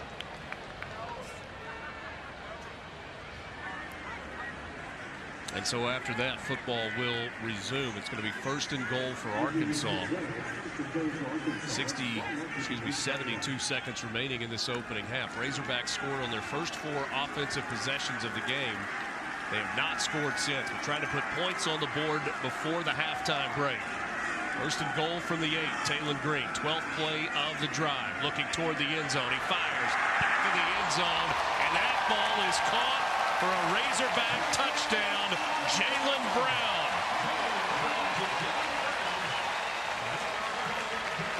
This was a great throw, showing some touch from Taylon Green. Has to work over a defender between him and his receiver, Jalen Brown. A 12-play, 83-yard drive. Arkansas gets points, And Sam Pittman with some words for Taylon Green, who looked very poised on that drive. It was a lot like what we saw in the first quarter from Taylon Green, bouncing back from his 2 interceptions. I think this officiating crew again trying to make sure whether or not Jaylen Brown stepped in bounds. Looks like no issue on replay. A great drive capped off by the touchdown to Jaylen Brown. Scott Starzik for the 5th time today trying an extra point.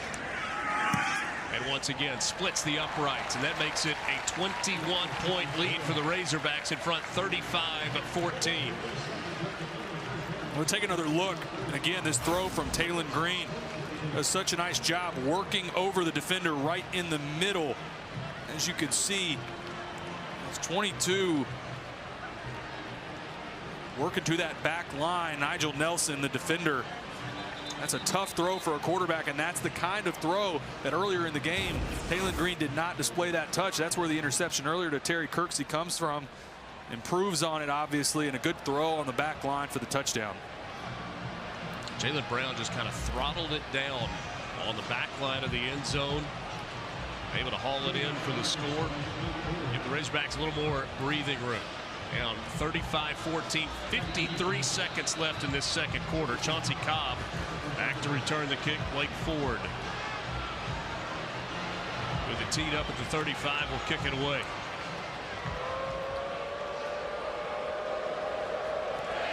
It's a short pooch kick with a fair catch called for at the 33. So decent field position for Arkansas State, but not a lot of time. They do have 2 timeouts remaining. A score here, if they can operate quickly, would be huge for the Red Wolves, who will get the ball to start the second half. Won the toss and deferred. It would be massive here for Arkansas State with 2 timeouts. If they could come away with any points, a field goal here before half, as you mentioned, getting the ball coming out to start the 3rd quarter. Kenyon Clay is the back of the backfield with Jalen Rayner. Bottom of your screen, you've got Corey Rucker, who does not have a catch. The handoff is to Clay, and he's got a big run out across the 45, pushing the pile toward midfield. That's a first down. Clock stops while they move the chains with 45 seconds to go. You've got your speed out to the field right now. That's where Chauncey Cobb and Corey Rucker out to the wide side. 1st and 10 from the 47. Rayner pocket collapsing, and down he goes. That's the 4th sack in the first half for the Razorbacks. This time Xavier Sorey, who has had a big first half for the Arkansas defense. Sorey and Phillip Lee, the 2 names I think we've called the most in this first half, and they show up in a big way. If you're Jalen Rayner right here, you've got to get rid of the football. 2-minute drill, cannot take a sack in that moment. Loss of 12 on the play. Arkansas State appears content to let the clock run out and take it to the locker room down 21. They will have the ball first in the second half. Razorbacks scored on their first 4 possessions, 290 yards of offense in the first quarter. They got bogged down in the second quarter, but they get it to the half with a 3-score lead. Coming up after the break, we'll head to our SEC studios with Dari Nuka, Chris Doering, and Benjamin Watson with the halftime report. Razorbacks lead it by 21.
Welcome into the SEC Halftime Report.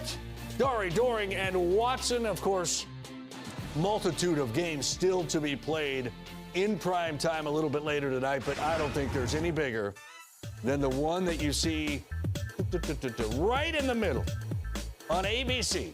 Two blue bloods meeting for the second time ever. First time they've ever met in Norman. It's Michigan, it's Oklahoma. It's massive. Come and say hello to the bad guys. There's a war outside and you better stay in. Wide open, touchdown, and Underwood has his first of many. Ain't no hiding. You're gonna have to fight your own fight. You're a Wolverine, Justice Haynes. You know, the whole crowd will be against us, so it's going to be fun. So it's going to be a real hostile and loud environment. The crowd's going to be real loud, and it's going to help us out. Mentally, we're just going to bring smash. We want to out-physical every team that's in front of us. A lot of people still have a chip on their shoulder from last year. This team is ready to go. Mateer into the end zone for his first touchdown as a Sooner.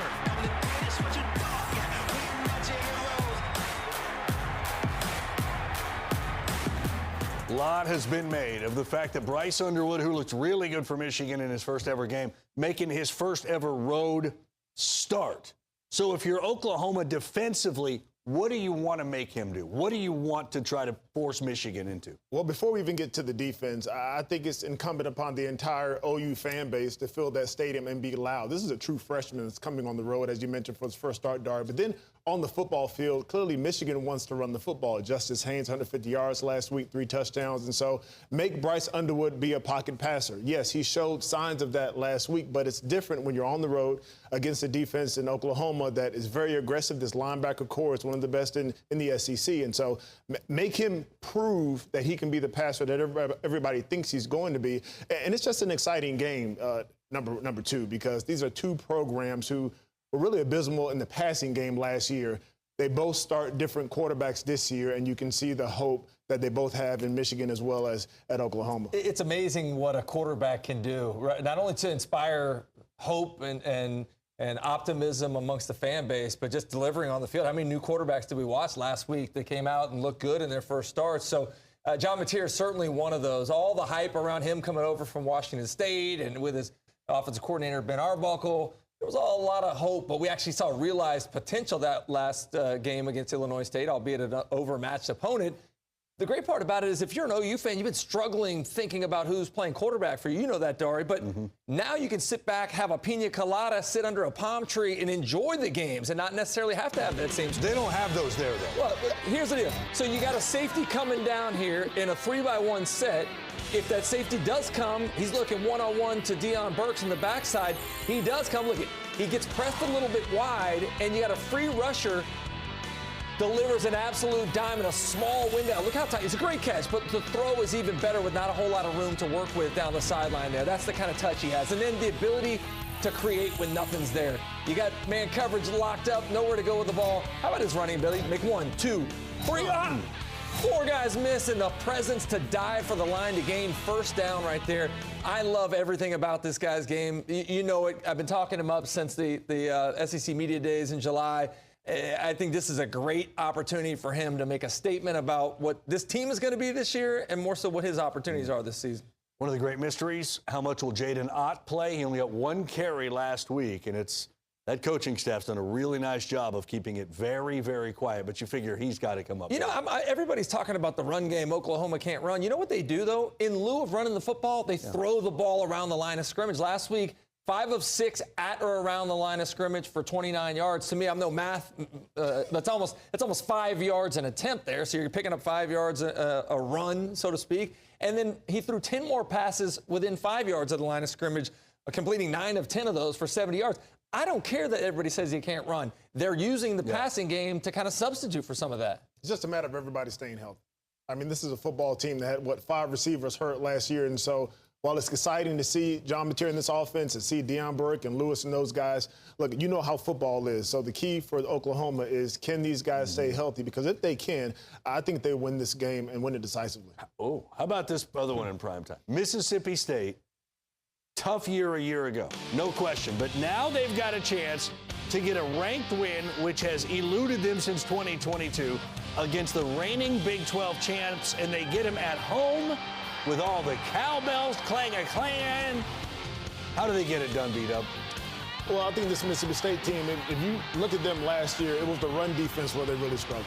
And last year, this was the game where the wheels kind of fell off. I mean, Arizona State, obviously they had Scadaboo, who we got to see up close and personal against Texas, phenomenal player, but they couldn't stop him. I mean, the run game for Arizona State was about 350 yards, and so that was when we realized Mississippi State struggled. This year, they get a little bigger up front. They did a good job last week holding the team to about 100 yards rushing. And so, look, they've got to be able to stand up against this Arizona State run game. And then offensively, I mean, Blake Shapen looked like he picked up where he left off. Yeah, there were a little bit of rust there, some things to clean up, but I think offensively they're okay. My worry, CD, is about the defense, especially the rush defense. Have they improved as much as we think they have from watching the film last week? I thought they did a good job last week of putting a fence around a mobile quarterback that could beat you with their legs and stop. They only gave up just 301 total yards of offense. That's a market improvement from where they were last year. But you talked about Blake Shapen. I'm excited about him having him back.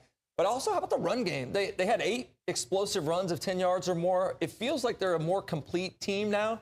And I think the other thing to keep an eye on, like everybody talks about the heat. Yeah, well, they're out in the desert. It's a different heat here. I know they were practicing with the cowbells and everything else. Unless you were going to practice in a steam room, you're not going to be able to replicate what's going to be like in this southern humidity that we have down here. And I don't know how many Big 12 stadiums they would play in, or Pac-12 ones before that Davis Wade would be near the top in terms of atmosphere and crowd amongst anybody that they have played in those leagues for sure. It's going to be wild. Alabama, I mean, to say get-right game, I don't know how accurate that is, but there are areas they need to improve upon after last week's abysmal loss. Is that an understatement? Yeah, very much so. Against Florida State. All right, fine. So what are you looking for that would tell you a little bit later tonight they could be fine? I feel like I've been defrauded. I want to bring some sort of court case against Alabama after the way that we thought about them in the offseason and what we saw last week. One of the things we've been bragging about, the offensive line is going to be back to the old Alabama offensive lines. Well, those guys got dominated up front. 51 dropbacks Ty Simpson had. He was pressured on 20 of them, got sacked 3 times. I think there were 7 total tackles for loss. The offensive line looked slow. They looked like they were lacking physicality. They didn't look like great technicians.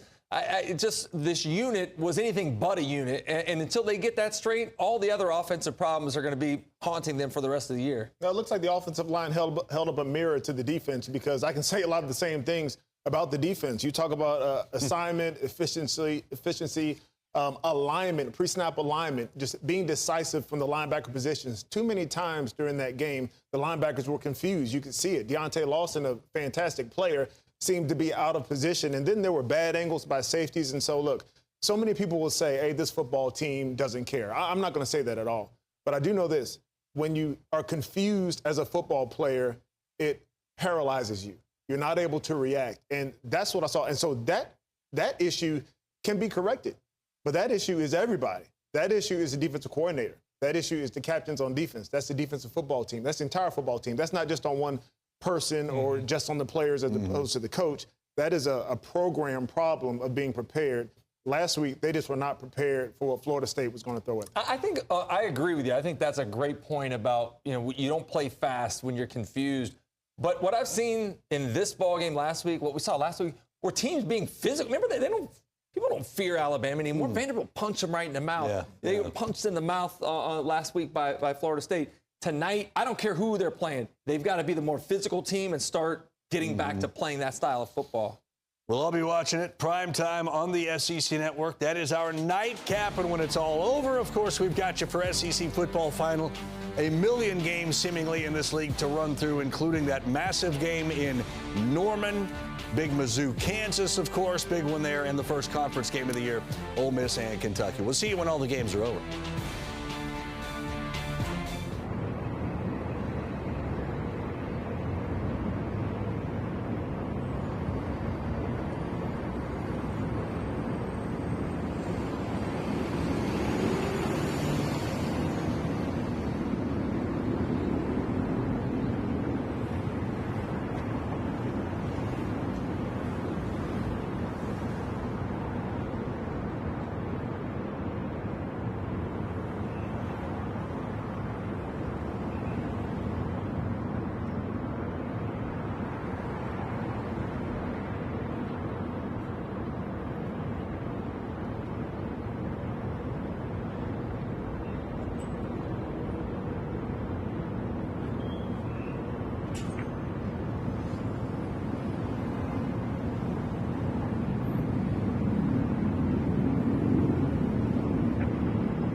bounce around the SEC on this second Saturday of the season. Texas with a big bounce-back win, 38-7. A&M big over Utah State. Tennessee put 72 on the board, and they're not done yet.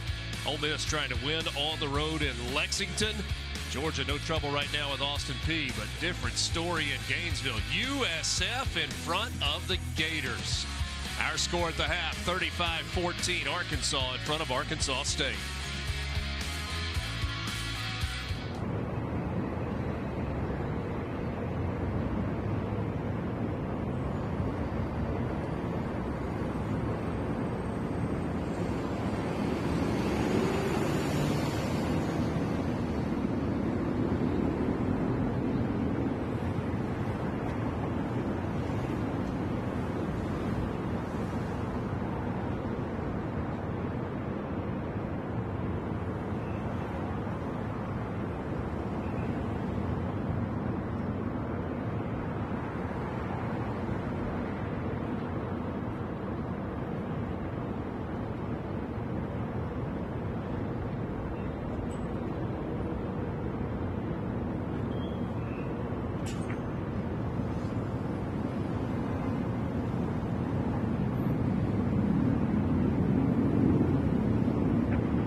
An almost unbelievable Saturday.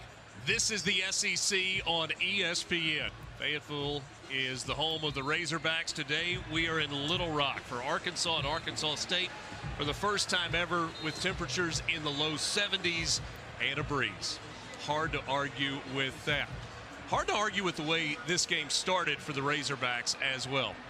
Alongside Taylor McHarg, I'm Richard Cross. Thanks for being with us on this Saturday evening in Little Rock. And well, this Arkansas team just shot out of a cannon to start this ball game. They score on their first 4 possessions. It's exactly like you mentioned. Felt like they shot out of a cannon. This was going to be a track meet for all 4 quarters.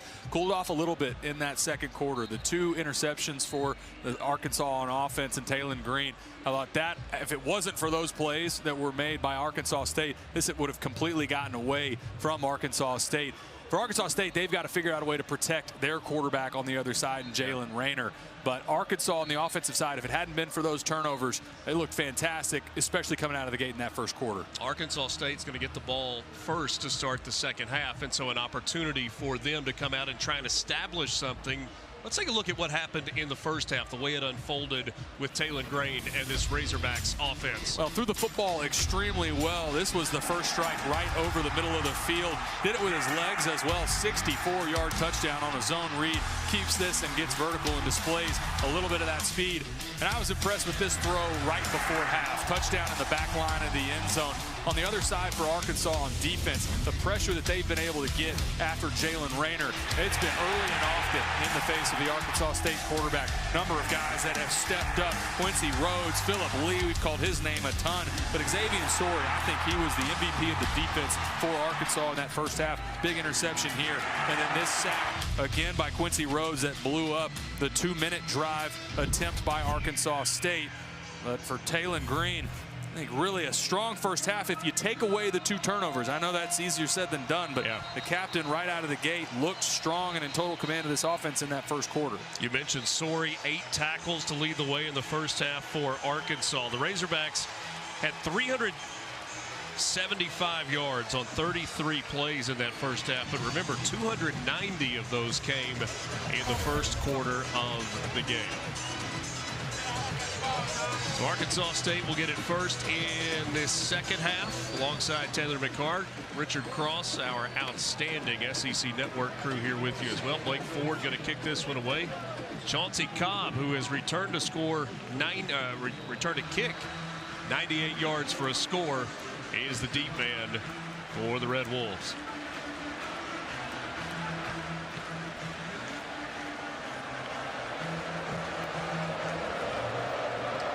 They call the Hogs as the second half is underway. Cobb's going to let this one fly over his head. And the offense with Jalen Rayner leading the way will go to work from the 25.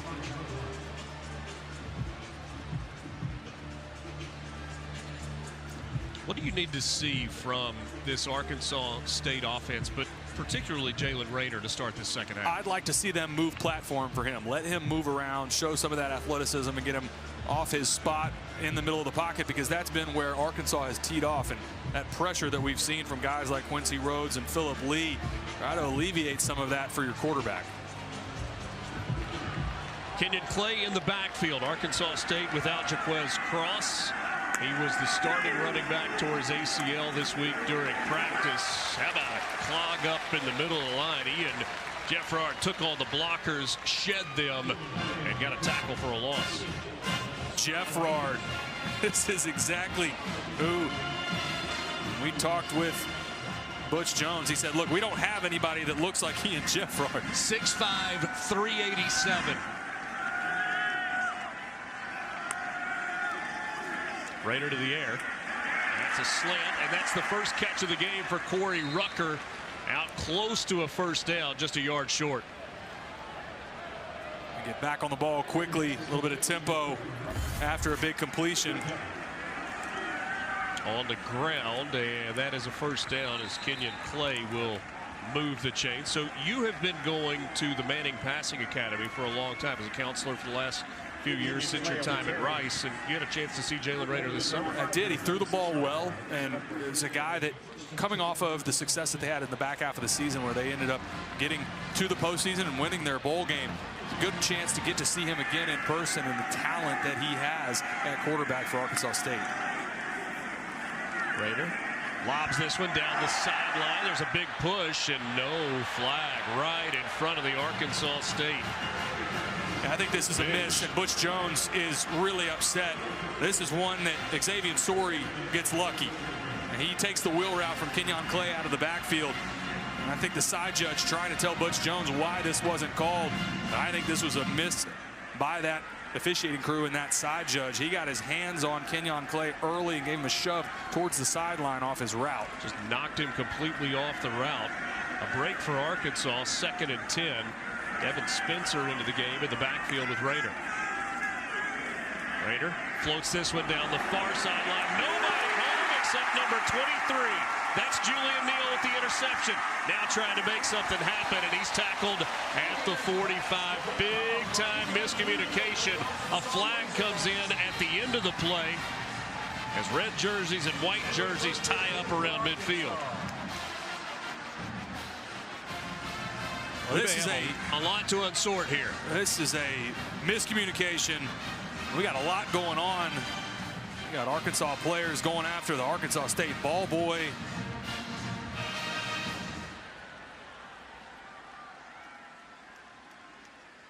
By the defense. After the play, personal foul, unnecessary roughness. Number 19, of the return team. 15 yards from the end of the run, first down. So that's Shakur Smalls who gets called for the unnecessary roughness, and field position will be back at the 30 now. There's a miscommunication trying to throw a fade to the outside. Looks like Chauncey Cobb, where this was originally targeted to go to. Chauncey Cobb sets his route down, and on the inside, not sure if that was supposed to be a slot fade, but either way, thrown to nobody other than the defender, an interception for Arkansas. So now the Razorbacks. Washington with the carry on first down for a short gain.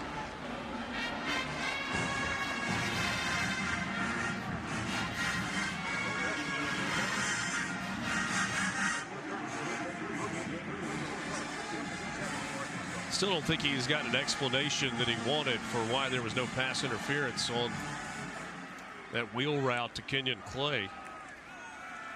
Taylor Green with an empty backfield, has time, dumps it short over the middle. That's one of those crossing routes to C.J. Brown.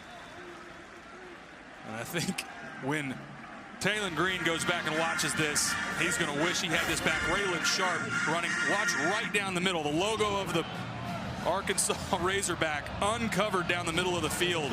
You go back and watch that tomorrow morning in the film room. Taylor Green will wish he had that one back.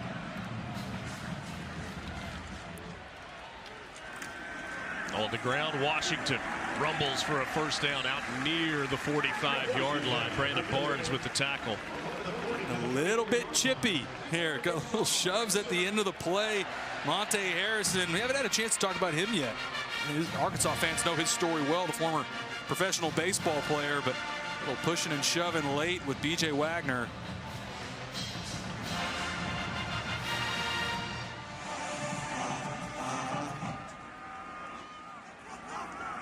C.J. Brown in motion. Give coming the other way. That's a big hole. That's Washington Jr. trying to tiptoe the sideline. He goes out at the 33, but another big gain on the ground for Washington, who went over 100 yards with that carry on a gain of 23. Testing that right side again. Such a good job by that offensive line. You see big Fernando Carmona, all SEC guard, get him out in space. The guy that's stepping up in place of Brandon Griles, safety Mekhi Whedon. Play action and a rollout. And a flip to a wide open tight end. That's Rohan Jones down the left sideline into the end zone for an Arkansas touchdown.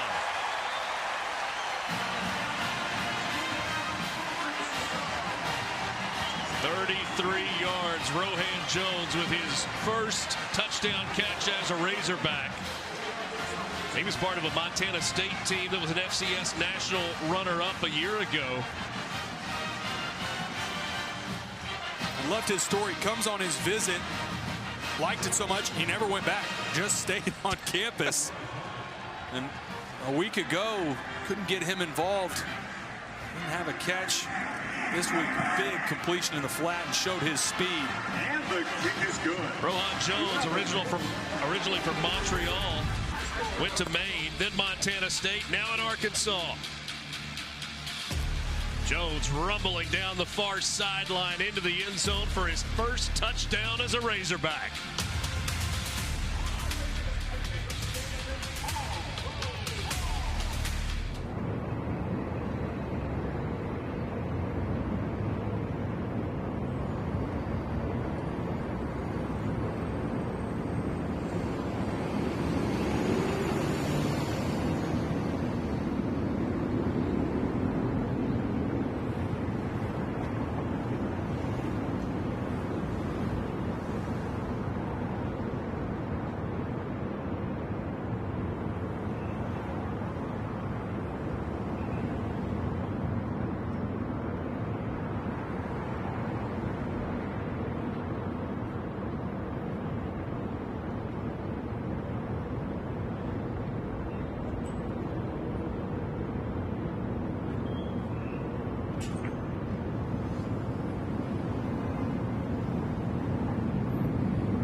2 SEC football lineup continues tonight at 7 Eastern exclusively on SEC Network Plus and the all-new ESPN app. South Carolina hosting South Carolina State. That's at 7:30. Number 3, LSU hosts Louisiana Tech. And then over on the SEC Network, it's number 21 Alabama hosting ULM to cap the night. All that coming up tonight as Arkansas kicks this one away. Blake Ford a foot into it. Chauncey Cobb watches it sail over his head. A little early in the year to be looking at Heisman candidates, but hey, why not? Garrett Nussmeier leading LSU to a win on the road last week against Clemson. You had Lenore Sellers against Virginia Tech. A couple of touchdowns. Carson Beck, the Georgia transfer, now making Coral Gables his home. Relatively quiet game for Jeremiah Smith. 6 catches for 43 yards last week against Texas.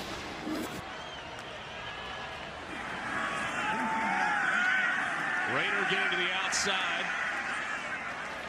Had a good gain on first down, but he pays for it at the end of that play. You know, there's another big game happening tonight in Norman, Oklahoma. Michigan and Oklahoma. John Mateer kind of looked the part as a Heisman candidate last week in his debut in Crimson and Cream. Be a good one tonight. Some quarterbacks on display. Mateer off schedule. I don't know that there's anybody better in college football than him creating broken plays. Quick flip out to Devin Spencer, made the first man miss. Now trying to work toward a first down, and he's dropped short of the line to gain. That's another tackle by Xavier Sori Jr. Caleb Wooden comes downhill, doesn't make the play, but I think Arkansas has done such a nice job all game shedding blocks on the perimeter. It's really disrupted the screen game for Arkansas State.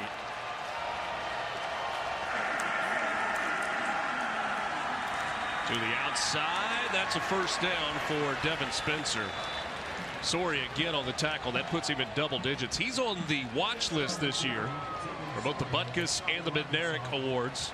Third team All-SEC a year ago, had 99 tackles, 9.5 tackles for loss, 2 sacks, and an interception. Started all 13 games last year for the Razorbacks. That was after transferring in from Georgia. Rayner down the left sideline. That ball through the hands of Chauncey Cobb. It was a pretty good throw. That's got to be caught for Chauncey Cobb as we take a look at Jaquez Cross. They have really missed him today. Dynamic playmaker, such an important part of this offense. Hate to see that injured and lost for the season. Running back room, Devin Spencer, Kenyon Clay primarily having to step up in his place. Left ACL injury for Cross.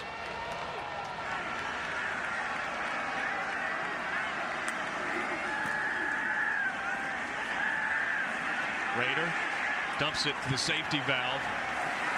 And no gain on the play. Kenyon Clay.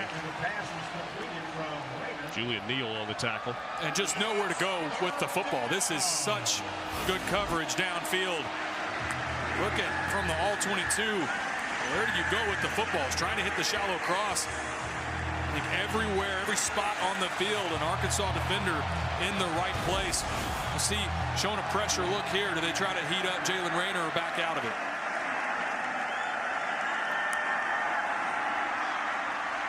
Rayner, flush from the pocket, dumps it off. Pass complete, but what an open field tackle that time. Corey Rucker on the catch, but Julian Neal would not let him break the tackle. And that'll force a punt. It's man defense, and Neal travels all the way across the formation, tracking down the receiver Corey Rucker. A good open field tackle. That entire possession by Arkansas, really good defense. Everybody where they're supposed to be in assignment sound football. Cam Shanks getting ready to return this punt.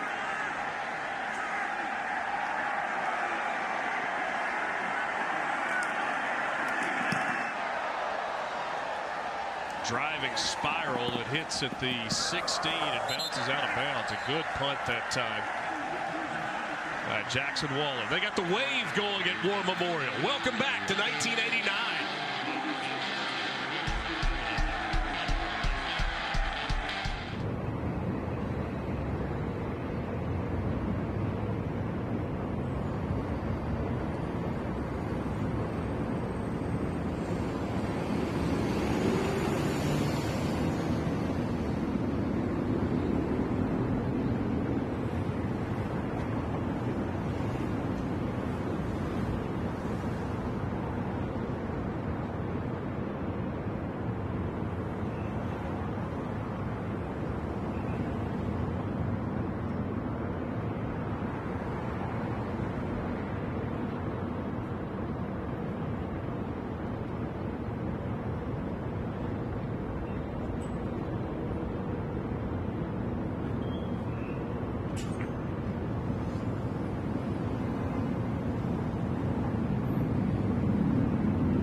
War Memorial Stadium opened in 1948.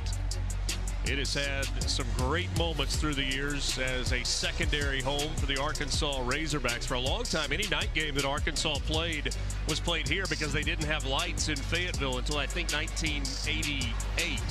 Opened with a capacity of 31,000. It's now over 55,000. First ever game was against Abilene Christian. Big win for the Razorbacks. This is the 220th game all time that Arkansas has played in this stadium. Mixed feelings also about War Memorial Stadium. A lot of people in the central part of the state love this, the tradition of it. Northwest Arkansas tends to lean more toward playing all of the games in Fayetteville. There's some optimism that some games could continue here down the line as Taylor Green takes a shot, incomplete. He was trying to get that one to Cam Shanks on a post corner. Malachi Whedon, again, that's the safety. It's on in place of Brandon Greil, who got hurt right before the end of the second quarter. Pretty good job in coverage, but he'd be the first to tell you Cam Shanks probably should have come down with that one. Had a chance to visit yesterday with former Arkansas coach Houston Nutt. He, of course, was a Little Rock native and always just loved playing games here at War Memorial Stadium. And I just asked him for a couple of memories. He said, I remember the first game we went to there, 1998. We were playing SMU. And he said, our bus turned and kind of came down the hill, and you could see fans as far as the eye could see out on the golf course tailgate, and they start coming up and beating on the side of the bus. And he said, I get chills just thinking about it now. Some of the huge moments under Houston Nutt happened in this stadium. Taylor Green really, really smooth. I loved when we asked Coach Pittman about him a week ago. There were a couple plays against Alabama A&M where Taylor Green drives through a defender, extends the ball out. He's taking a shot. And we asked Coach about that. Do you want to take shots off of your quarterback, Taylor Green? And he said, all the players that I've ever coached that played to not get hurt, played to not get drafted high. So I'm not going to tell my quarterback to not fight for first downs like that. Braylon Russell on the carry out to the 30-yard line. He said, I'm an old offensive line coach. A lot of guys drafted, very fortunate. Every offensive lineman that played not to get hurt, played not to get drafted. And said the same thing about his quarterback, Taylor Green. Career high 140 yards on the ground so far tonight. 64 of those came on the first quarter touchdown run. Patient here, gets it out to the tight end, Jaden Platt. Said they wanted to get Platt involved in the offense, and they've done that on the last couple of series. Brandon Barnes with the tackle. And that's a throw that, when we talked to Bobby Petrino about Taylor Green, said that he's improved so much. Any of those crossers, mesh concepts, shallow crosses, working from left to right or right to left, he's improved that accuracy from a year ago. I asked Sam Pittman when we talked, I said, is Taylor Green bigger this year? We were on the field before the game. I mean, he is a huge quarterback. And he said, well, he's gained about 10 pounds of weight and about 100 pounds of confidence. He's certainly playing bigger, as is Trenton Allen. Yao comes downhill from the corner spot, delivers a shot on running back Braylon Russell. 5 and change left in the third quarter. Arkansas marching on this drive, leading 42-14. And it's Green again. This time he slides. Trying to avoid the contact. Still took in a little bit from A.J. McGee coming in at the end. I think the decision-making for Taylor Green on their read game has been strong tonight as well. Some of the broken plays, obviously a huge part of their offense. But the read game, I can't think of one where it was a missed read and he should have given the ball.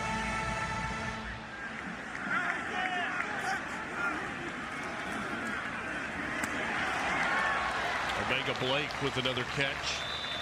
That is his 4th of the day. Had a 7-catch game in the opener against Alabama A&M, including a touchdown. Went for 121 yards receiving.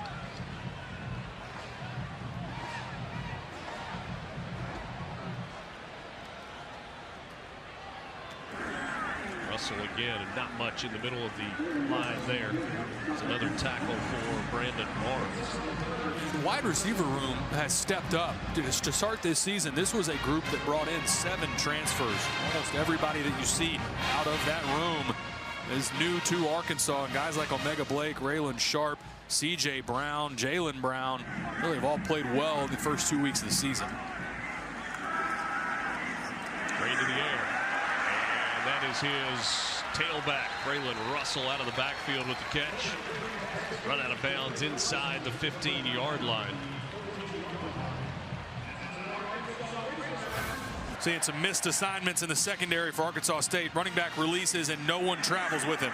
Good job in recognizing from Taylon Green. Somebody uncovered in the flat and put the ball on him. Taylon Green had 6 touchdown passes in the opener. He's got 3 today. Dumps this one underneath. Did he just get a 4th? Yes, he did. Touchdown, Omega Blake. A methodical drive for the Arkansas Razorbacks. It's capped with a 14-yard touchdown toss. Stayed on schedule the entire drive, mixing up the run and pass. Handful of chunk plays again from this receiving core and Taylon Green. And that time, talked about the shallow cross, a staple of the Bobby Petrino offense. Hit it again for the touchdown for Omega Blake. Taylon Green had 15 touchdown passes all of last season. He has 10 in 7 quarters this year. Extra point is good, and the Razorbacks add to the lead. Now in front, 49-14 with 3:46 to play in the 3rd quarter. Razorbacks rolling on this Saturday in the state capitol.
Bobby Petrino looking on from the coach's booth inside War Memorial Stadium. 2nd year as the offensive coordinator, back with the Razorbacks. Number 45, Arkansas State is now number as 19. the head coach 45, here at Arkansas. 2008 to 2011. They went 21-5 in his last 2 years. There were some people that that questioned the hiring that Sam Pittman made, and the idea behind the questions was, well, you must feel pretty secure in yourself if you're bringing a guy like Bobby Petrino back. Sam Pittman was very candid. He said, I want to win. And he thought that Bobby Petrino gave this offense the best opportunity to do so, and it has been really, really good through 2 games this season. Love the conversation we had with him about Taylon Green, how much more advanced he felt like his quarterback was at the line of scrimmage. There's so much that they put on Taylon Green's plate, opportunities for him to get them in and out of bad plays. So much at the line of scrimmage that's on his plate now. Arkansas State, another opportunity and get a little bit of momentum here with Jalen Raynor. Razorbacks lead it by 35 with 3:46 to play in the 3rd quarter. Jalen Benelli is the motion man. Raynor fakes the throw and now takes off, and he can make plays with his feet. Gets out to the 40-yard line before he gets hammered by Xavier Sori. Gain of 15, though, for Raynor on the ground. It was designed to be another screen to the outside, but Kenai Walker is all over it. You can see Raynor trying to throw it to the edge, but Kenai Walker standing there. Good job by Jalen Raynor turning it into a 1st down. 12 tackles now for Sori. Devin Spencer across midfield, and he is wrestled down by Steven Dix. I think there's still plenty for Arkansas State to feel positive about as they move on. Big opportunity for them coming up. Look ahead on their schedule. Iowa State coming to town next week, and their dogfight with Iowa today. But for Arkansas State, there's moments here and there I think that they can build on. There's too many self-inflicted wounds. A slow start in that 1st quarter. This pass complete to Jalen Benelli. They will mark him at the 41-yard line. Iowa State big win over Iowa. It was the first time to beat Iowa in Ames since 2011.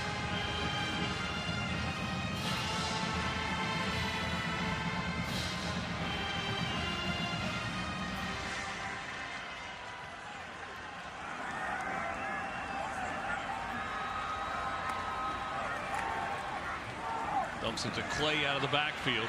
Trying to change directions, and he'll get to the 39-yard line. Philip Lee with the tackle for Arkansas. Another area for Arkansas that I think has stepped up today has been that defensive line. Some injuries during camp. Actually had to move over. Offensive lineman Keyshawn Blackstock had some depth, but played well tonight.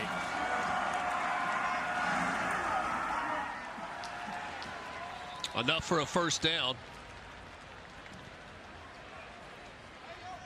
But that front, again, for the defensive line for Arkansas, led by Cameron Ball, captain in the middle. Ian Jeffrog, we've called his name. Philip Lee's played well. Quincy Rhodes. There were some injuries during camp. David Oki coming back from that meniscus. They hopeful that he will be able to go next week against Ole Miss. Depth has been an issue early in the season for Arkansas on the defensive line. Arkansas opens SEC play in Oxford next Saturday night. Raynor escapes pressure and now is going to flip it out of bounds. Like he had a lane if he wanted to pick up a few more yards, but decided to make sure this snap would come and give him 2nd and 10.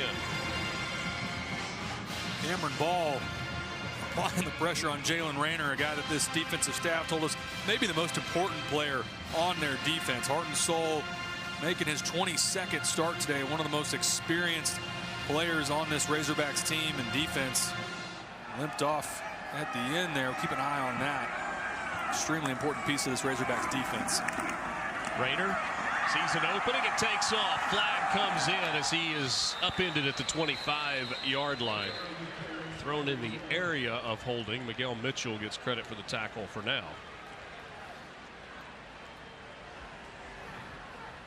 Holding. Offense number 50. 10-yard penalty. 2nd down. That's Will Saxton, the Southern Miss transfer from Benton, Mississippi. He'll be on the right side, number 50 at the right guard spot. Right as Raynor takes off, that's where you see that right hand outside jersey getting pulled away. It's an easy call for that umpire.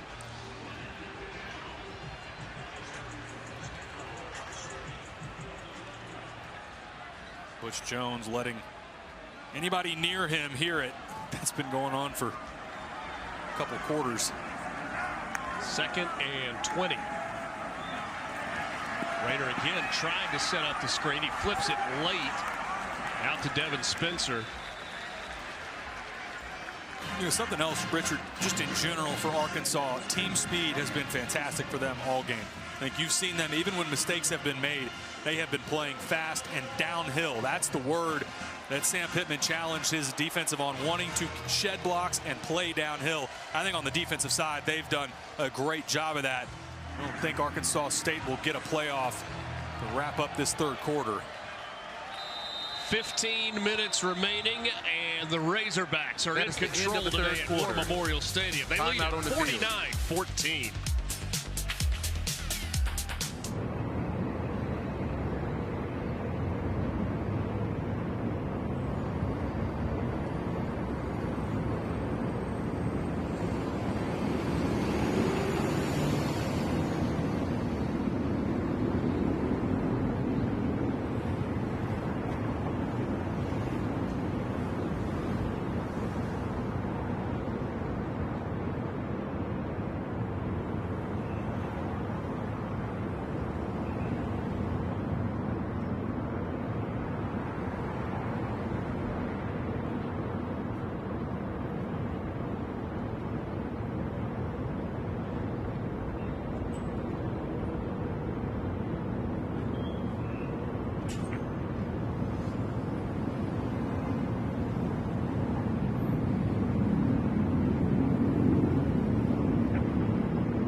pageantry aplenty on this Saturday afternoon that has turned into Saturday evening. A beautiful September fall day in Little Rock, Arkansas. It has the Razorbacks in control, leading by 35. A third down for Arkansas State. 3rd and 17. Jalen Rayner flips it out, completes it to Corey Rucker. Rucker trying to make something happen in the open field. He's driven out of bounds well short of the first down. Good team defense again from Arkansas, rallying to the ball. 3rd and a mile. Happy to give up the completion as long as you tackle well in space, and another good example of it from Arkansas.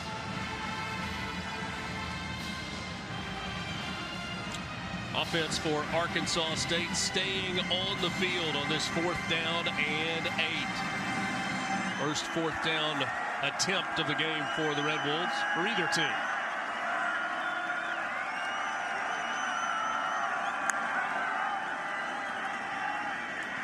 Rayner with time, steps up, lost the ball, and it is recovered. There is a flag down in the secondary.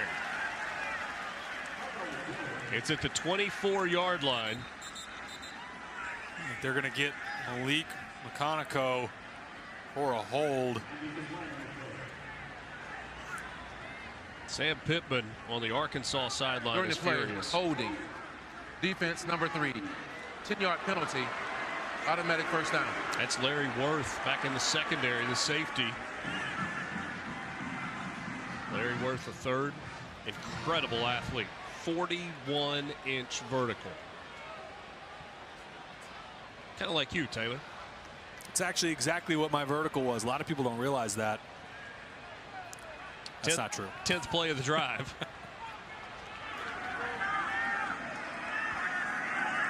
First down. A couple of times today, Arkansas has been called for holding in the secondary. Rayner toward the end zone. It's got a one-on-one, and it's incomplete. Corey Rucker, the intended receiver. Kenai Walker has accepted that challenge today and has been outstanding. Kenai Walker has been fantastic in coverage. Little left hand on the shoulder, but certainly not enough to draw a flag. He's been matched up against Corey Rucker, who, again, Richard, you mentioned this earlier. This is the FBS leader in receiving yards right now in college football. Leads all-time Arkansas State in receiving yards. Kenai Walker has answered the challenge against him all night. 3 catches, 20 yards for Rucker. Over 3,000 in his career. Rayner avoids the sack, able to dump it off. That's complete to Kenyon Clay. It turns what looked like it was going to be a big negative into a positive gain for the Red Wolves. And an Arkansas player down on the play. Injured player. Houdini making somebody miss, and the player that's down right now looks like Phillip Lee, number 1. This is somebody that Arkansas cannot afford to lose. He's played fantastic all night, but we'll take a break, come back. 49-14 here in Little Rock.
Phillip Lee was the player down for Arkansas at the end of that play, coming gingerly off the field.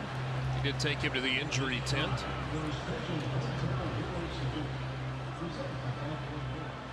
Fourth quarter here in Little Rock, 13:34 to play. Alongside Taylor McHargue and our entire SEC Network crew, I'm Richard Cross. Glad to be with you tonight. Absolutely gorgeous day for football in the Natural State. Kenyon Clay bounces to the left side, but they throw a slant. That's Nana Burris. And Burris will take it inside the 10-yard line. Going to be first and goal for Arkansas State. Good. Easy completion. Raises up, throws that slant to Nana Burris. Haven't had a chance to call his name tonight, but shows some speed and extends this drive for Arkansas State. At the end of that play, Xavier Harris also Xavier Sorey kind of limped off the field. Clay picking his way down close to the 5-yard line before being driven back. They're going to spot him at the 6. 54,224 in attendance today at War Memorial. Complete capacity just over 55,000.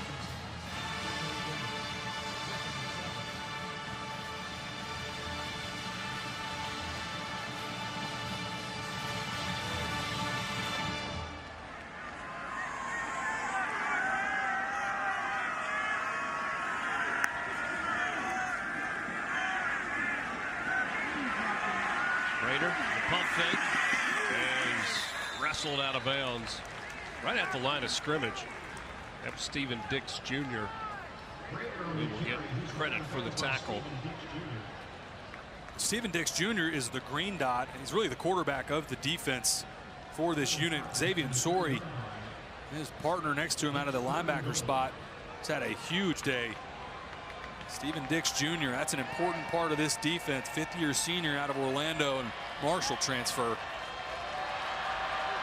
Arkansas State 8 of 15 on 3rd down. They've got 3rd and goal here from inside the 5.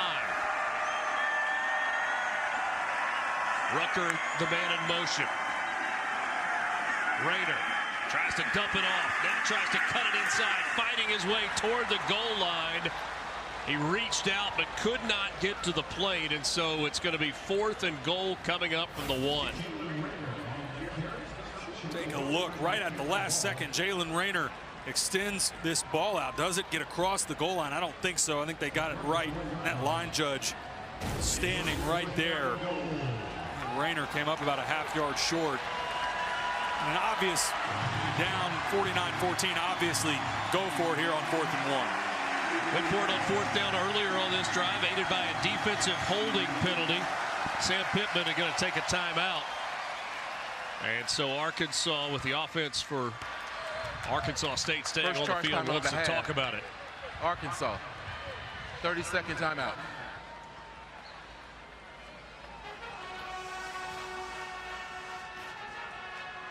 Oklahoma just took an early lead against Michigan. Highly anticipated game in Norman, Oklahoma. A lot of eyeballs on the finish for Florida as well. A battle against South Florida. A handful of teams in hangover spots after week 1, especially the teams that had big matchups in week 1. But for Arkansas, I think they've looked good on both sides of the ball. I think the 2 interceptions, if you have to nitpick, I think the 2 interceptions for Taylor Green would be the area that obviously want to see improvement on if you're an Arkansas fan. But the defense, I think, has played better than, even though they just gave up the 7 points against Arkansas A&M, I think the effort overall today has been better. Huge opportunity for them. They can bow up here. 4th and 1. 4th and goal from the 1. Raider from the shotgun. Tight end in motion. The handoff is to Kenyon Clay. He's got nowhere to go. Still fighting. Still fighting. Does he cross the goal line? No, it's been blown dead. They mark it at the 1. And the Arkansas defense stands tall. Kenyon Clay thinks that he got in. That second effort But Richard, I think you're right. I think they blew his momentum dead. Whether or not he got in, after it's blown dead, it's not something that you can review. We'll take another look at it. The ruling on the field is that the runner was stopped short initially. Of the line of the game. I think that's where they blow it dead. On the field. See if they take another look at it when we come back.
The day was November 29th, 2002. They call it the Miracle on Markham. Hogs down 10.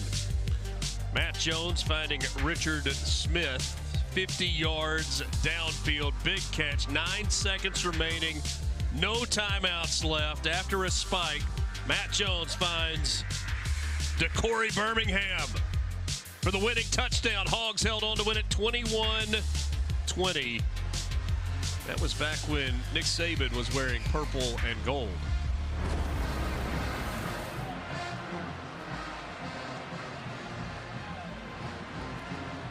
They've got a sign that wraps the stadium that says, "Welcome to War Memorial, where miracles happen."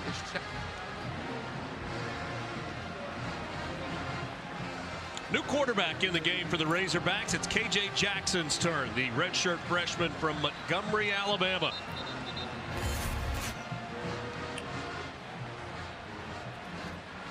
Rodney Hill going to be in the backfield with him. I think maybe Arkansas State is going to challenge the ruling of no touchdown on the field. Here's the problem. If you go back and watch the replay, it looked like Kenyon Clay got in the end zone. Like he broke the plane with the football. I think the official on the far side of the field blew it dead while the pile was still moving. And that his momentum was stopped.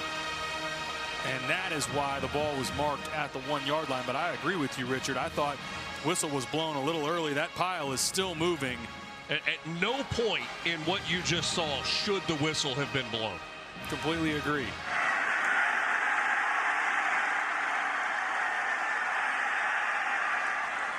I'm not sure where the whistle comes in from, but that last, see if we take a listen.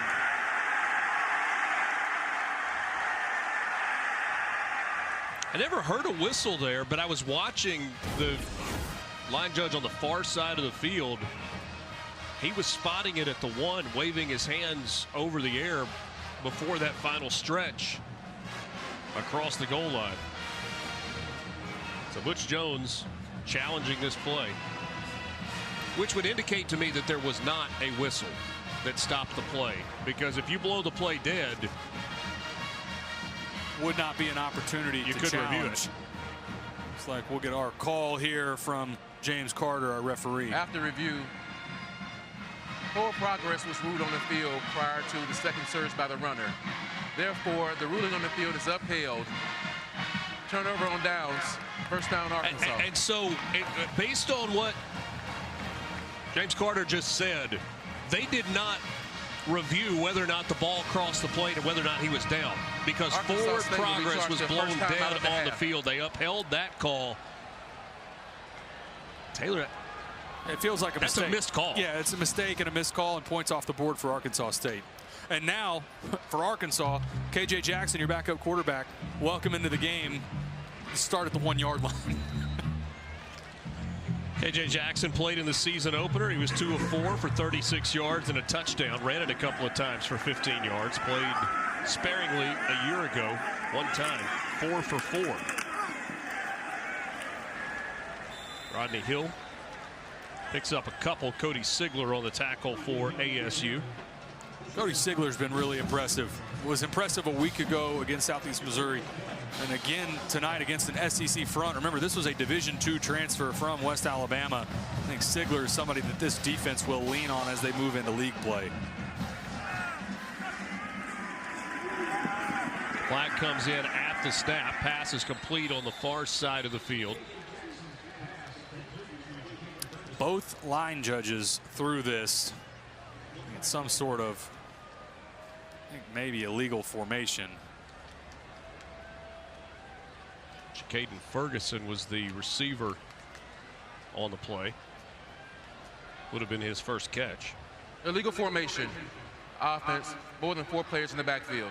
Half the distance to the goal. Second down. Starting to get some of the backups in the game. A little better communication on, am I on the ball? Are you on the ball?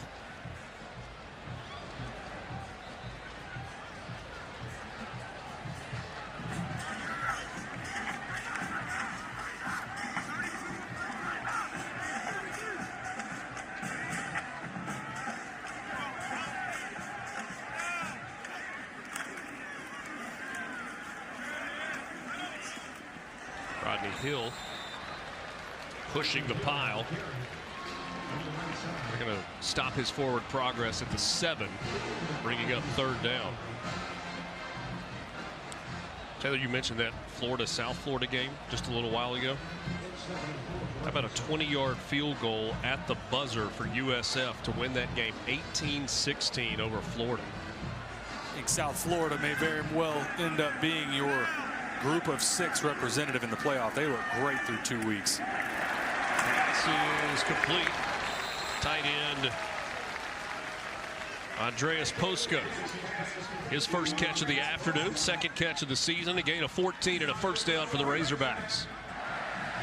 Good accurate throw from KJ Jackson. Step up on third down, delivered into the boundary, and Poska. Good catch to extend the drive for the Razorbacks. A.J. Green off the right hip. KJ Jackson. Jackson, the lefty, looking to throw. He's going to loft this one down the middle of the field. He's got a wide open Rohan Jones. Jones rumbles his way down to the 37-yard line. A.J. McGee finally on the tackle. Well, it's a great throw because he has to layer this over A.G. McGee. He can't throw this on a line, otherwise it's an interception to McGee. Good job with a little bit of touch to his tight end, Rohan Jones. 41-yard gain. Arkansas into Red Wolves territory again. Rodney Hill to the outside. He's got a burst, cuts it. And he's tackled at the 21. Rodney Hill showing you a little bit of speed. He's the smallest out of the running back room, 5'10", 193 pounds. But watch this burst. As soon as he finds the hole, gets vertical, shows a little bit of physicality at the end as well. 18-yard gain on the carry for Rodney Hill. Had 3 carries last week. The redshirt junior from Statesboro, Georgia, transferred in from Florida A&M. KJ Jackson rolling to his left. Pass complete. He has loved the tight ends on this drive. He's targeted all 3 of them. That time it was Jaden Platt with the catch. Posca already has a catch. So does Rohan Jones. Showed Gain a little, of 15. Showed a little bit of this last week, rolling to his left for the left-handed quarterback. A good, accurate throw on the move to Jaden Platt. Remember, the drive started at the 1-yard line. It's now 1st and goal from the 5. Handoff is to Hill, trying to bounce it to the outside, but he runs into a wall of white jerseys that time. A.J. McGee's going to get credit with the tackle. A.J. McGee, a guy with a ton of experience. Played over 1,000 snaps at Marshall. Was part of that Sunbelt Championship team a year ago. Coached by Charles Huff, who's now the head coach at Southern Miss.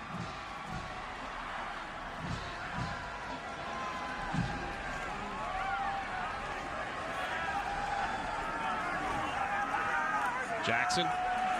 Oh, he's got a lane to the end zone. That's a touchdown on the ground for K.J. Jackson. His first career rushing touchdown. And Arkansas has put a 50 spot on the board.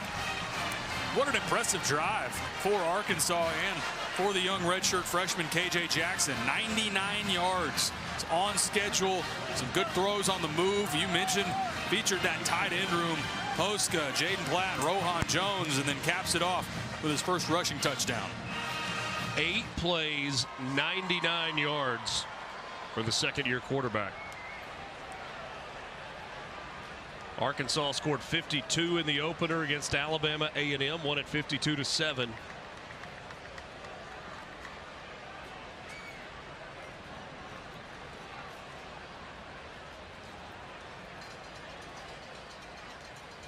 Extra point try coming. And it's good. Starzyk bangs another one through. It's all K.J. Jackson on that drive. His first action ends in his first rushing touchdown of his career.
Tonight after ULM and Alabama, SEC football final is back with Dory Noka, Chris Doring, and Benjamin Watson. They'll take you through the biggest stories of the day and break down all the games right here on the SEC Network and the all-new ESPN app. Number 45, they have called the Hogs a bunch 19, today here in Little Rock. State Arkansas in front, 56-14 over Arkansas State. First ever meeting between these two teams. Blake Ford has been busy today. He kicks it away again. And a fair catch made a yard deep in the end zone. A few games going tonight, but a big day already. Texas bouncing back from the loss to Ohio State last week with a win over San Jose. A&M big over Utah State. Tennessee scores 72. Ole Miss goes on the road, gets an SEC win against Kentucky. Georgia 28-6 over Austin Peay. That game started earlier than scheduled because of some weather that was predicted for the Athens area. Florida goes down at home to USF 18-16. New quarterback in the game for Arkansas State. It's Josh Flowers, the redshirt freshman from Mobile and Baker High School. Watching Flowers pregame on the field, throws it well. Ball really comes out of his hand nicely. Threw for 5,571 yards and 50 touchdowns in high school. Also ran it for 3,661 yards and 41 touchdowns. Cedric Hawkins in the backfield behind Josh Flowers.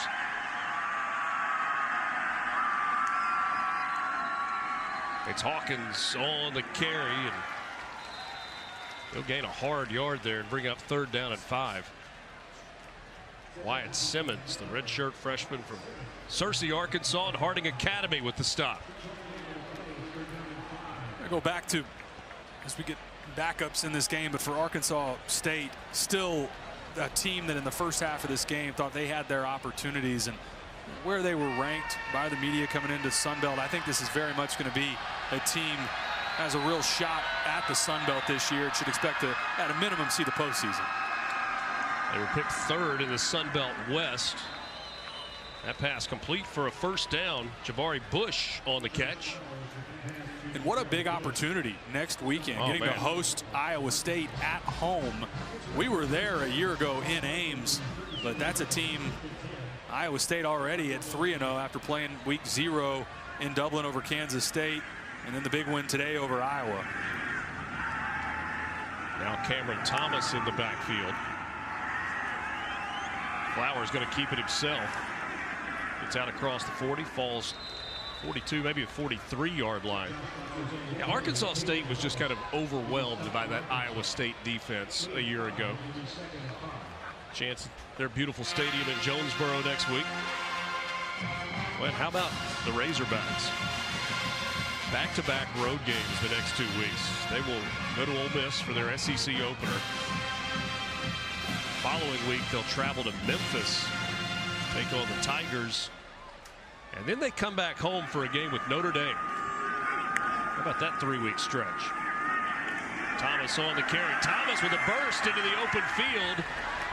He's wrestled down at the 34-yard line. Big gain for Cameron Thomas, the redshirt freshman from Zachary, Louisiana. Gain of 24 on the carry. Really good speed from Cameron Thomas, getting it into Arkansas territory. But you're exactly right, Richard. I mean, this stretch coming up for Arkansas, 2 road trips, Ole Miss and Memphis, Notre Dame, and then it's at Tennessee. I mean, the next month of football for Arkansas steps up significantly in difficulty and competition. A game between Arkansas and Tennessee a year ago, one of the more shocking results in SEC play. The Hogs beating Tennessee in that ball game.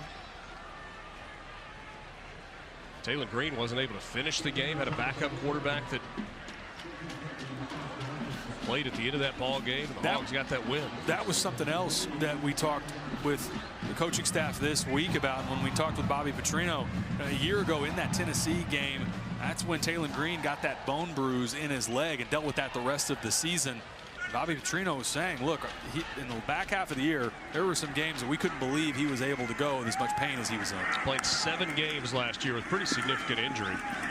Thomas on the ground. He'll get to the 25, which is where he needed to get for a first down. We'll see if spot maybe just short. Third down and less than a yard. See if we get another play before the 2-minute timeout. 2:20 left in the game. 56-14. Arkansas well in control against Arkansas State, and we'll see.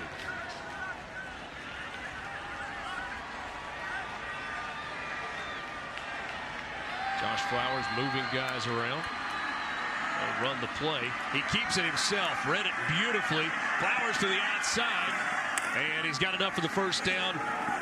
Doesn't want to go down. Finally brought to the ground at the 14-yard line with 1:51 to play here in Little Rock. Razorbacks on their way to 2-0 to start the year, a 56-14.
Arkansas on its way to 2-0. 6 of their next 10 opponents ranked in the top 25. We talked about it before the break. Ole Miss and Memphis in the next 2 weeks, both on the road, then back home against number 9 Notre Dame. Got to go to Tennessee.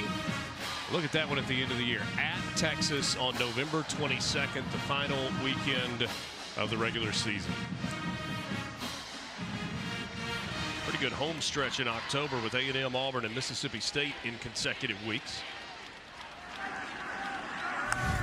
First down and 10 for Arkansas State. Cameron Thomas down close to the 10-yard line. Clock continues to run.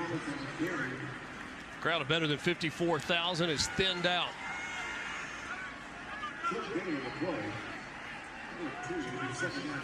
I don't know if that means traffic is thinned at all. I would imagine a lot of these folks have returned to the tailgates.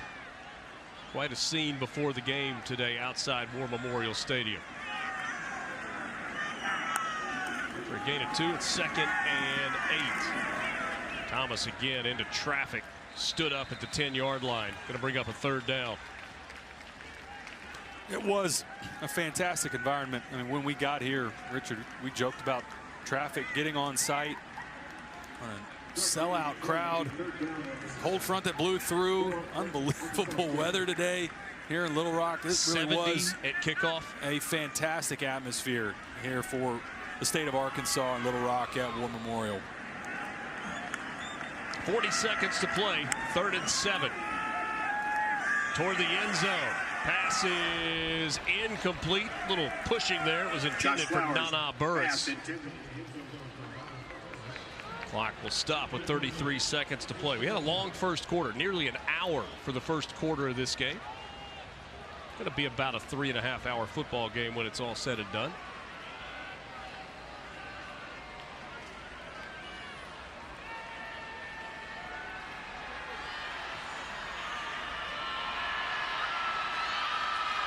Taylor, what grade do you give the Razorbacks today? I think it's after this play. Here we go, the 4th down play on a slant behind the intended receiver, but flags come in, and that may extend the drive for Arkansas State with 30 seconds remaining. I think this is actually going to be offensive pass interference on Jordan Smart. They tried to run a pick play. I think Jordan Smart ran right through the defender.